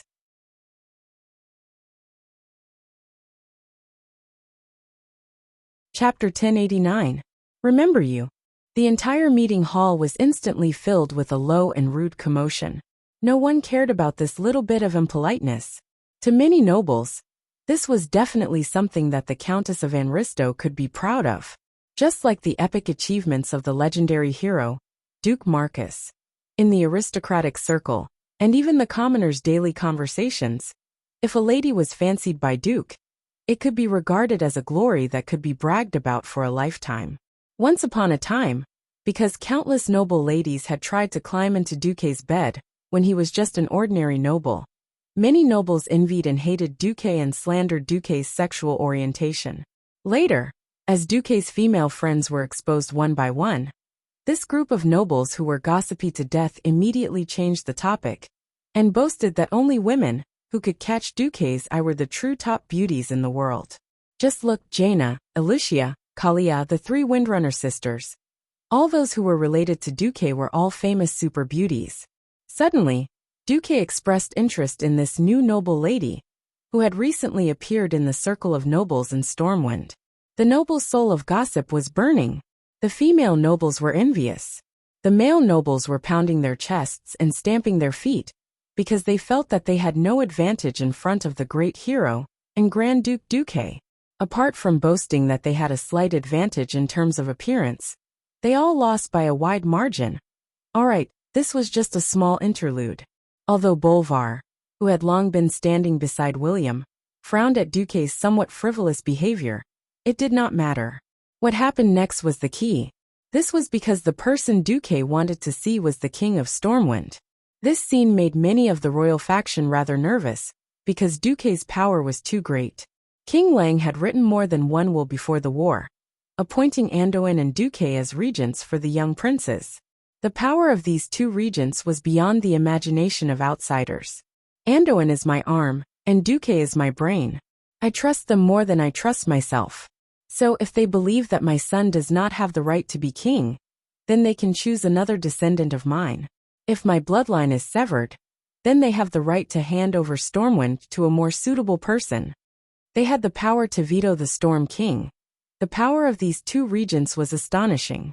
What was even rarer was the fact that he had obtained the unanimous approval of King and Queen Lang, as well as the approval of the high-ranking nobles of Stormwind. At the end of the day, even Bolvar's position as the regent was actually given to him by Anduin. Obviously, even though they were both old Storm nobles, Bolvar's prestige was far inferior to Anduin's.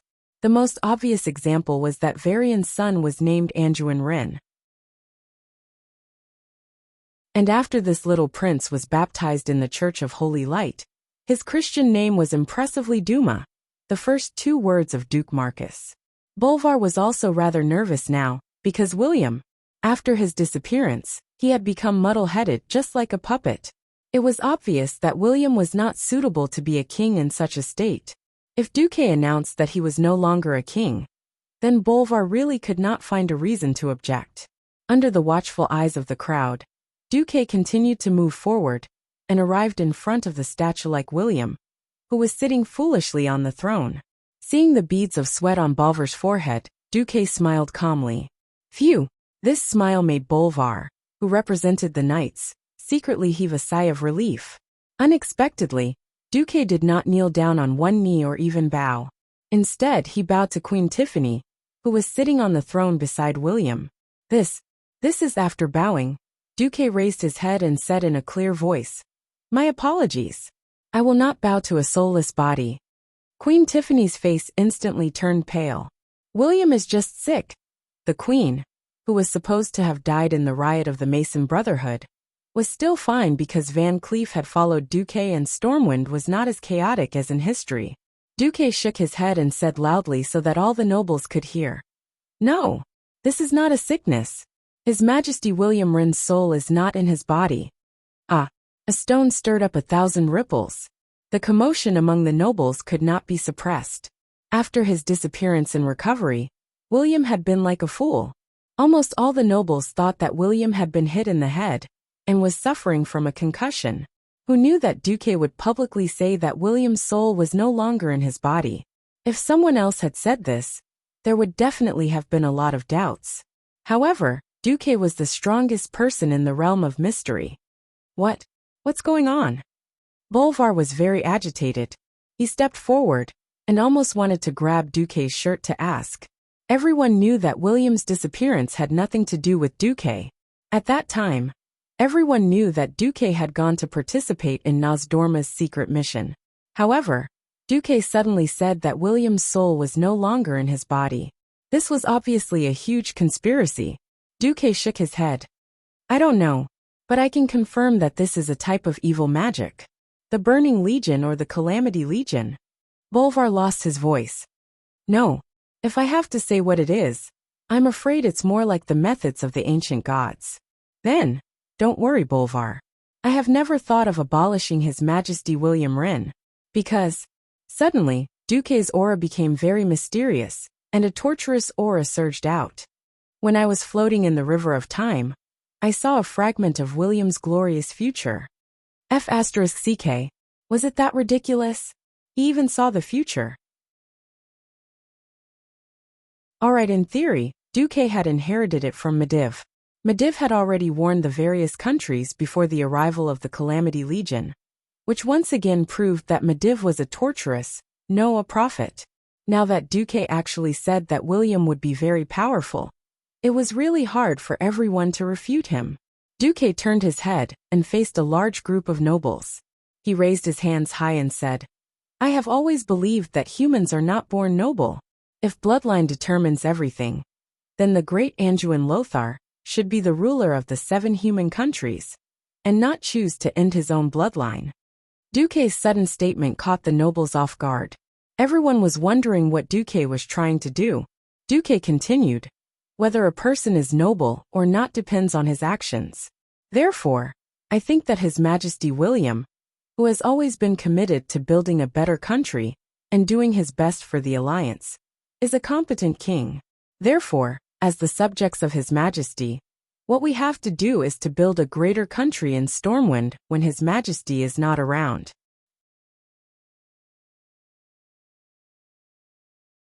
Chapter 1090. If Duque deposed the king from the start, it would undoubtedly maximize the effect of establishing dominance, but it would also bring about another consequence, the division of power in Stormwind. Even if Duque put Anduin Wren on the throne, there would still be suspicions of narrowing the emperor to order his vassals. If he maintained the status quo, it would not disturb the core knights of Stormwind, nor would it alarm someone. With Duque being so easy to talk to, those guys who were ready to make trouble had no choice but to stop. After all, with Duque's identity and status, with such a huge foundation and the support of external forces, even if Duque told the Wren family to get lost, and he himself became the king of Stormwind, it would not be surprising. Duque was advancing by retreating. Since he had given up on the most crucial issue of royal power, he would definitely reap the benefits in other areas. This was something that the nobles, with a little political knowledge, would understand. But no one would have thought that Duque's next bombshell would be so shocking. Like the most passionate speaker, Duque's hands were raised high like a conductor of an orchestra, stirring the heartstrings of the nobles. Everyone, are you satisfied? Satisfied? Satisfied with what?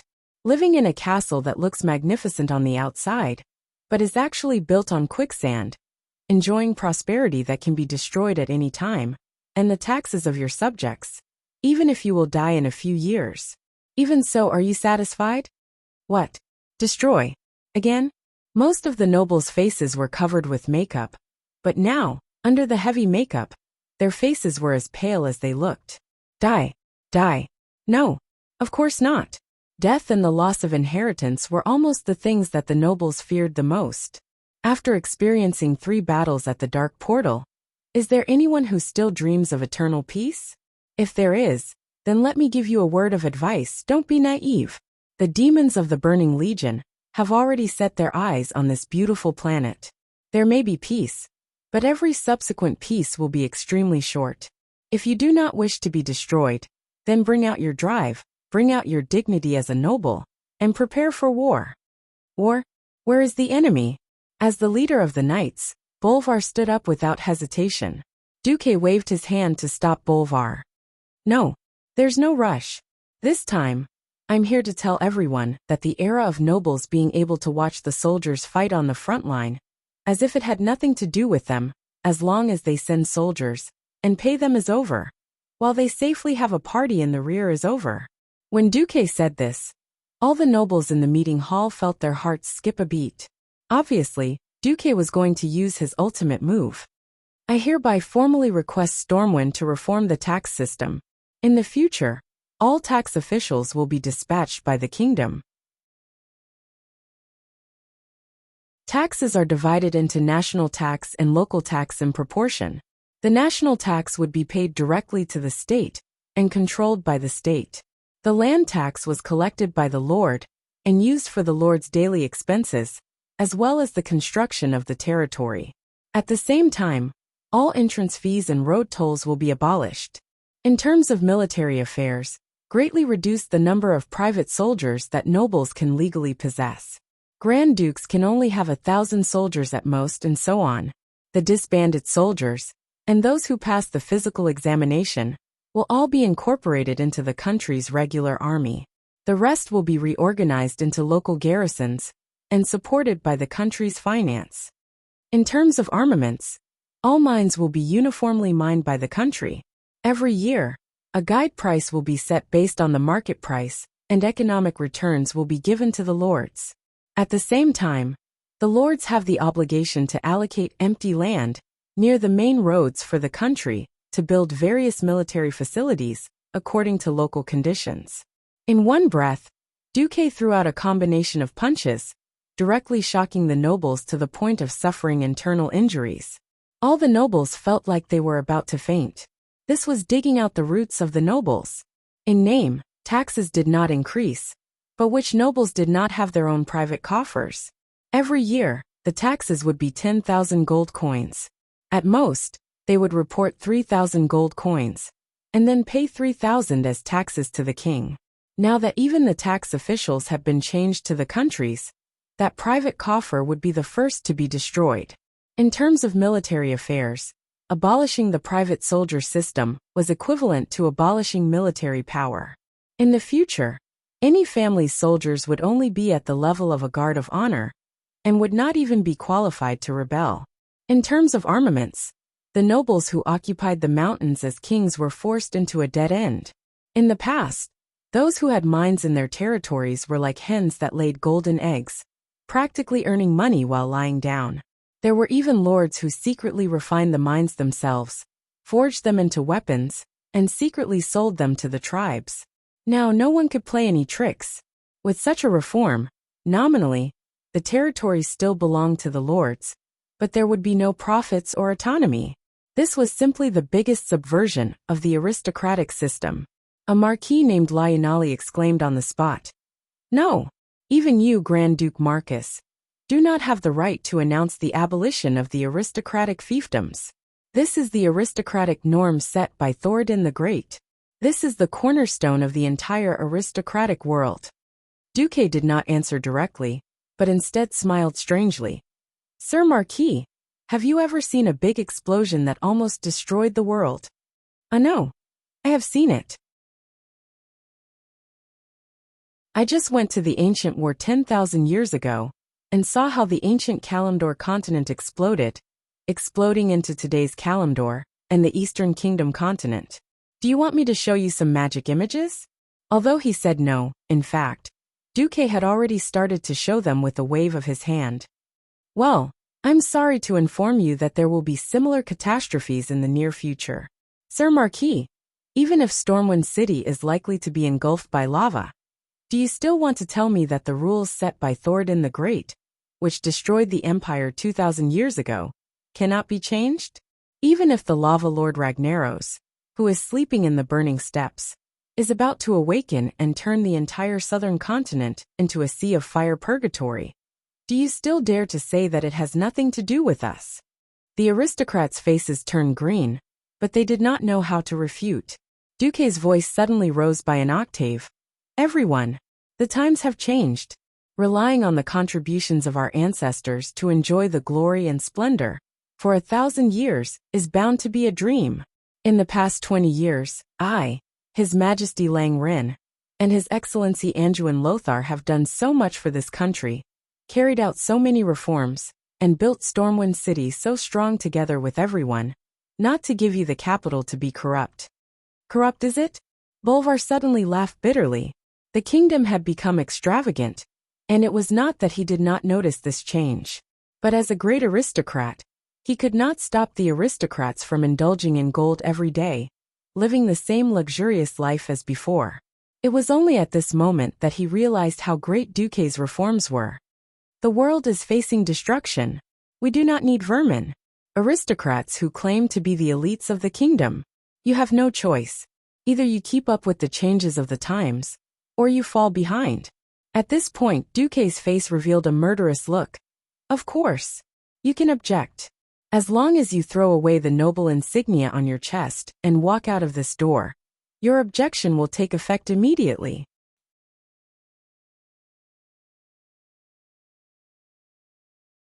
Chapter 1091. The nobles were shocked. They couldn't believe their ears. Duque, who had been missing for a long time, came back with drastic reforms and targeted at the roots of the nobles. Were the nobles still nobles without financial and military power? What right did the nobles have to do whatever they wanted in their own territories? Wasn't it just financial and military power? Almost all the respect and power were obtained from these two things.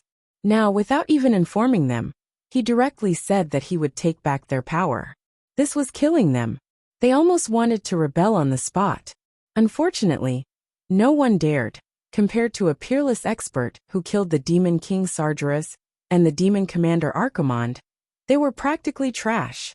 All the nobles' military power combined couldn't even defeat one of Duque's fingers. If it was 20 years ago, when the nobles of the 7 human kingdoms were united, they might be able to summon external forces and teach Duque a lesson for daring to challenge the rules of the nobles' game. Unfortunately, when the Storm nobles suddenly thought about it, their mouths were filled with bitterness, as if they had been forced to eat **T. Unknowingly, the world of the nobles had already collapsed from one disaster after another. Among the 7 human kingdoms, Stormguard had already been destroyed and had yet to recover. Dalagen had a completely different system. By the way, the current chairman Ronan was Duque's personal disciple. Gilnis was still surrounded by a group of werewolves, and no one knew if his kingdom had been destroyed. Apart from Stormwind, the nobles of the remaining 3 countries were basically wiped out. Alterac. After the second battle of the Dark Portal, the Horde conquered Broken Ridge, and even the nobles including Eden Piraeus were wiped out. Only Duque's bloodline was left.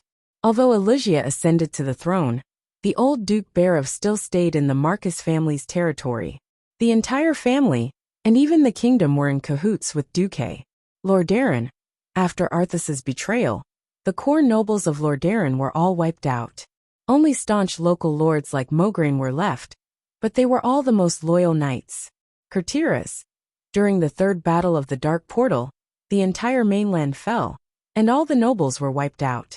Only Queen Jaina was left. Alright, the problem was that the 3 queens mentioned above were all considered to be Duque's lovers by the nobles. Outside help? It was already good enough that Duque didn't drag the rest of the human kingdoms over to hold down the fort. How could he ask for reinforcements? Not only did they not have any external help, but they also could not defeat Duque, whose power was equivalent to that of a country's monarch. The nobles were truly aggrieved. Commotion. Both sides were embarrassed. For a moment, everyone wanted to find someone else to go against Duque. Amidst the countless, "I'm not as good as you," and "Do you think I'm an idiot?" looks, the Storm nobles realized in despair that no one could do anything to Duque. Duque didn't even take out his staff. He just stood there with his hands clasped behind his back, demonstrating what it meant to be domineering with a smile. If looks could kill, then these useless nobles would have been killed on the spot, chopped up and fed to the dogs. Now Duque was so domineering. You can object. I can ignore it. Just like that, he used an almost barbaric manner to declare his power and force. Silence. Do not erupt in silence. Die in silence. Just like that, Duque, with a silent smile, killed the nobles' will to resist. Haha. Is there anyone else who wants to object? The gate is right there. Don't worry, as the regent of Stormwind, I have no intention of confiscating the property of those who object. After handing over the territory to the country, I will allow you to sell off the property in your territory. At the same time, I will allow you to continue to do business and live within the borders of Stormwind. Duque's attitude of "I'm giving you a gift, but you're not thanking me for it" almost drove the nobles crazy. Rage spread through every vein in their bodies, but they couldn't vent it. They were practically suffocating to the point of suffering internal injuries. Bolvar was dumbfounded at the side. He wanted to speak a few times. And even when the nobles he was familiar with sent him pleading looks, his heart softened a little. But after squirming a few times, he didn't say anything in the end. What reverberated in his mind was what the late King Lang had said to him when he was still alive. Bolvar, Duque's reforms, with our intelligence, we can't understand them. In fact, you and I are both mortals. We don't have Anduin's courage, nor do we have Duque's intelligence. So mortals should do what mortals do. Leave the rest to them. We only need to confirm that they are doing it for the good of the kingdom and the people. That's enough. That's right. The ones who were truly valued by the late king were Duque and Anduin. I, Bolvar, am just a person who keeps what I've accomplished. Because he knew the limits of his intelligence, Bolvar's loyalty to the House of Rin ultimately overrode the interests of these nobles. Duque forcefully suppressed Bolvar and the knights, and they didn't utter a word. The resolution, which was almost a disaster for the nobles, was passed just like that. As soon as the meeting ended, Bolvar couldn't wait to summon Duque. Almost as soon as he entered the secret meeting room, Bolvar asked, Duque, what are you trying to do? Bolvar, do you really not know, or are you just pretending? Stormwind has already decayed. Duque's expression turned cold, and he threw out a stack of petitions. I made so many reforms to make the entire kingdom rich, not to feed those vermin. Looking at the stack of petitions, Bolvar's eyes immediately closed in pain. You won't die if you don't court death. In the past, the lords controlled their territories. Even the king had to pay tolls to the lords when he opened a railway. Now that they were used to plucking feathers from the geese, and every train had to earn a sum of money, those nobles actually joined forces to besiege him, the regent, saying that they wanted to impose special tariffs on the supply trains that passed through their territories to the Overwatch Castle in the Cursed Land. Otherwise, they would stop the train every time it passed, and check if there were any prohibited items. Other than that, the nobles made all sorts of noise because the land was privately owned. Bolvar, who abided by the iron law that the nobles' territories were not the king's for 2,800 years, could do nothing about it. However, he didn't think that Duque would immediately make a move upon his return. But this is too intense. This will cause the entire ruling class of the kingdom to collapse. Then let's change it to another batch. Even if we don't do anything, they will eventually perish under the enemy's attacks. The important thing now is whether we should destroy them, or let them continue to corrupt the entire kingdom, dragging the kingdom, and even all of humanity into the abyss of destruction. Is it that exaggerated? What if I told you that the loss of Varian's soul was the plot of an enemy, and that enemy just so happened to be among the nobles? Bolvar's heart instantly froze.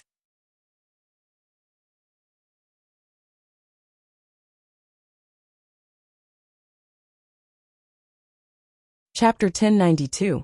Bolvar was an extremely principled and strong-willed man. It was true that he was pained by the depravity of the nobles, but he was a knight loyal to the king first, and a noble second. He clenched his teeth and said, As long as you have evidence, I will support you even if you have to wipe out all the nobles in Stormwind City. Duque, on the other hand, became relaxed. There's no rush. Compared to wiping out the vermin in the country, don't you think that William is more important? Bolvar's eyes immediately lit up.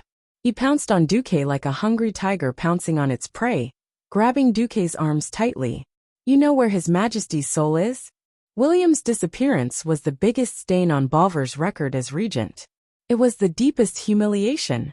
From the time William disappeared to the time he was found, he had become an idiot. Bolvar's heart was constantly tormented by guilt. The late king had handed William over to Lothar before handing him over to him. He had always been strict with himself and scrupulously abided by his duties as regent. Who would have thought that something like this would happen? If not for the fact that he had to support the country, Bolvar would have committed suicide long ago. Now that Duque had suddenly mentioned William's whereabouts, how could Bolvar not be agitated? Coincidentally, when I returned from the River of Time, I saw some fragments of William's future. Coincidentally, I returned from the new main city of the elves, Teldrassil, which was not far from that place. I did my best to confirm William's safety, He had lost his memory, but his body was in good condition. Wait, you confirmed that it wasn't His Majesty's soul? Bolvar was shocked. Then could it be that the His Majesty beside us is a fake? No, he's real too. William was unfortunate enough to be split into two by the evil magic of a certain existence. The cowardly and lazy person in the hall was him. The William on the Kalimdor continent was also him. Bolvar opened his mouth wide, stunned by this strange news. Why didn't you say so earlier? After entering the room, Duque had already set up a magic barrier to prevent eavesdropping. But he still made a shushing gesture. If I say that, won't the one lurking among the nobles realize that I've seen through everything? Who the hell is that guy? Bolvar gnashed his teeth. To think that a mysterious and powerful enemy had infiltrated right under his nose. This was definitely a dereliction of duty on his part. Duque patted Bolvar on the shoulder. Brother, your acting is too bad. I can't tell you, but you can rest assured and leave that guy to me. I believe you. I'll leave the domestic affairs to you. I'll personally lead the troops to fetch the other emperor back. At this moment, Bolvar was like a fanatic who was obsessed with Duque. His eyes were filled with stars. Duque also felt that he had gone overboard, but with Nozdorma's endorsement, no one could expose him. To be honest, even he himself felt that this statement was a little ridiculous, but Bolvar believed it 100%. Wait, William is not in danger. If you bring him back now, you'll only ruin his training. You said training? Yes, training. A hellish training. This is what William lacks. William is not bad, but the so-called not bad is only the standard of a mediocre king. He's not a wise king, and he's not good enough to carry the banner of the Alliance. Anduin and I have always had high hopes for William, because he has the talent. Talent? Duque raised his head and looked at the ceiling. It was as if his gaze had pierced through the void and reached the river of history. There the two ancestors, Lang and Anduin, were smiling at him. I've always believed that talent determines the height a person can reach. To reach this height, hard training is essential. William has the talent to become the leader of the Alliance, but his youth was too smooth. Too smooth. Bolvar's gaze was a little lost. Think about it. The current chief of the tribe, Sal, has a noble background, but he spent his entire childhood and adolescence as a slave gladiator in the arena. He has to face life and death battles almost every day. On the other hand, he has a real understanding of human life, society, and culture. He has knowledge and wisdom that far exceeds the level of the orcs. Furthermore, the former chief of the tribe, Orgrim, has been secretly teaching him and imparting the tribe's spirit. That's why the current wise and outstanding chief of the tribe, Thrall, was born. Bolvar was silent. Duque was right. Compared to Thrall, who had gone through hardships and tribulations, William's life had been too smooth before he turned 20. At that time, King Lang had not been assassinated. Even though he had suffered the pain of the destruction of his country, he had Duque's support for internal affairs, Anduin's support for external affairs, and Lang's protection and guidance. William, who had not truly experienced life and death, was only a little better than a flower in a greenhouse. As a loyal subject, Bolvar was more eager than anyone to see his lord's growth and metamorphosis. All right, Duque, you've convinced me. But first, I have to ensure His Majesty's safety. Sure, but I won't allow you to go, not even the royal knights. Why? Bolvar roared. Please, that place is not for holy knights. The holy light on your bodies is even more dazzling than a lighthouse in the night. Even if you send ordinary knights there, those who only think of justice and loyalty will easily see the world as black and white, and mess things up. Bolvar understood Duque's meaning. All right, I'll let MI7 arrange for an elite team of rangers to go. Duque nodded in satisfaction. Coming out of the secret room, Duque sat in his personal carriage. The two important subjects, Reginald and Edwin, as well as the two maids, Vanessa and Solarian, were already waiting there. As a Grand Duke, he still had to have the necessary extravagance. The carriage was very large, and each side was enough for one person to lie down comfortably. There were also many protective spells and anti-eavesdropping spells. Sitting opposite him, Edwin Van Cleef was the first to bow his head and admit his mistake. "I'm sorry, my lord. I didn't even know that a powerful enemy had infiltrated the kingdom. It's my fault." "Haha. Do you know who she is now?" "Her?" Edwin immediately reacted, even though he was not absolutely sure. "Master, are you talking about Countess Enristo?" Duque revealed a mysterious smile. "Edwin, do you still remember Lord Presto?" In the carriage, the expressions of the other four people froze. Lord Presto, this name was not unfamiliar at all. Even Solarian, who was far away in Cuel Salis, had heard of it. The fallen ancient guardian Nesario had once pretended to be a human lord and infiltrated the alliance. He almost married Princess Kalia and was crowned king of Alterac.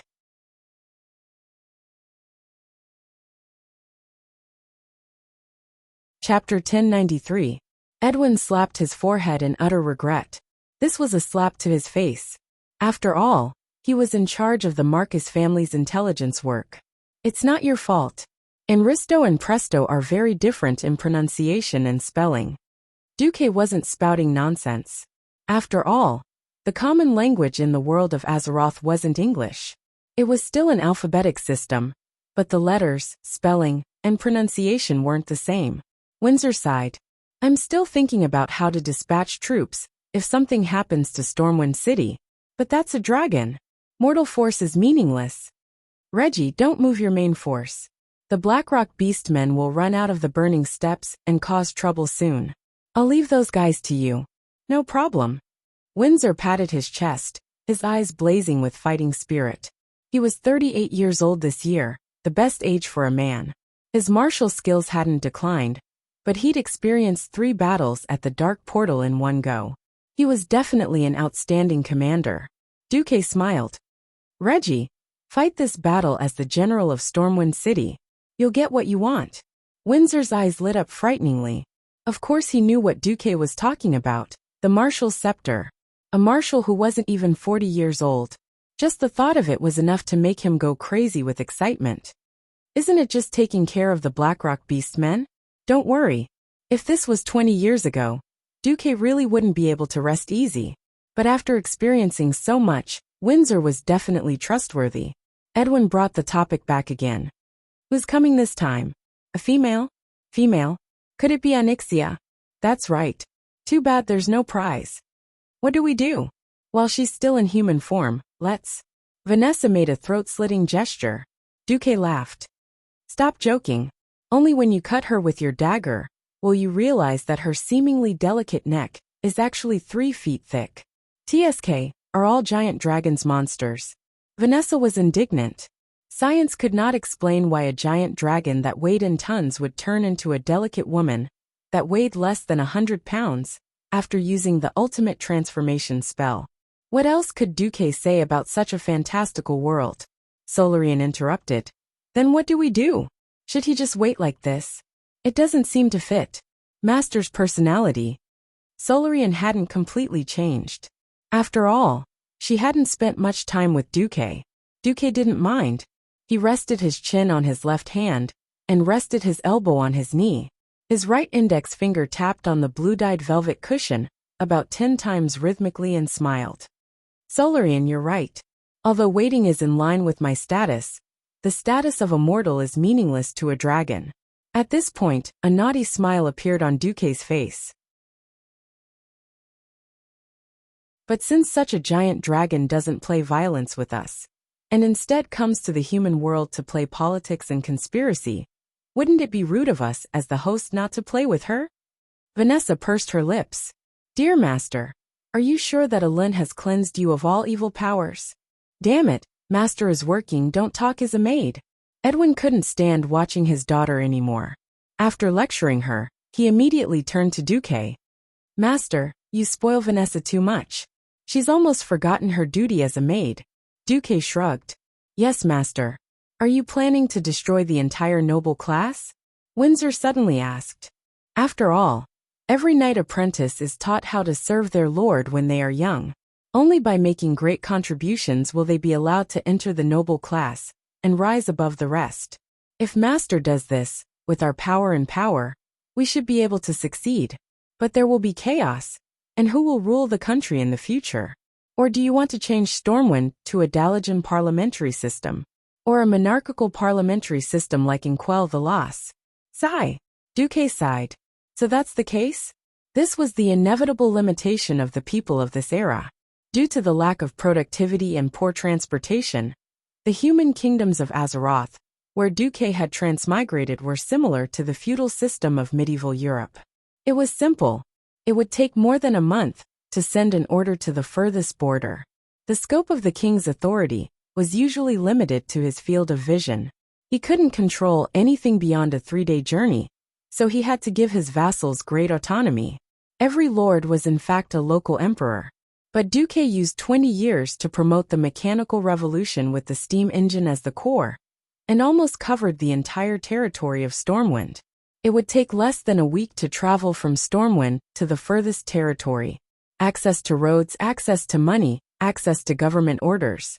Maintaining the more primitive feudal system, under such circumstances, was actually hindering the development of the entire society. For example, this time, the princess of the Black Dragon Onyxia had just provoked a little, and the brainless nobles who were blinded by profits couldn't wait to jump out. On the surface, they wanted to increase taxes, but in reality, they wanted more power. Otherwise, they would threaten to abolish the railway transportation. This situation was even worse than when Onyxia provoked the Mason Brotherhood to demand back pay from the Stormwind nobles for the construction of Stormwind City. That time, the Stormwind nobles didn't pay for the construction of the city. It was a typical peasant worker demanding back pay. Of course, there was also the reason why Onyxia lied to the backbone of the Mason Brotherhood. She asked them to falsify accounts and raise the construction costs to demand money from the Stormwind nobles. The problem was that at that time, the nobles were also very poor. Naturally, the nobles thought that this was extortion. Under the Princess of the Black Dragon's provocation, the Mason Brotherhood rioted. The mole she arranged even threw stones at Varian's queen Tiffany to death. Varian, who knew that he was in the wrong, was still extremely lenient and exiled the Mason Brotherhood instead of starting a massacre. As a result, the Defias Brotherhood came into being. In this life, because of Duque's influence, the resources in Stormwind were extremely abundant, and the people were extremely happy. It was very difficult to incite conflict between the people and the nobles, so the nobles fought with Bolvar for power. Who would have thought that Duque would return at such a crucial time? Duque didn't want to cause too much chaos, but since Onyxia had started it, he could only carry on with the reform. You're tuning in to the Li Mei's Sword of Destiny YouTube channel. We're so grateful for your support. And don't forget to subscribe to join us on this incredible journey through captivating stories. Your generosity through donations truly makes a world of difference, as it's the primary source of revenue that allows me to expand and enhance this channel for you. Thank you from the bottom of my heart for being a part of this adventure.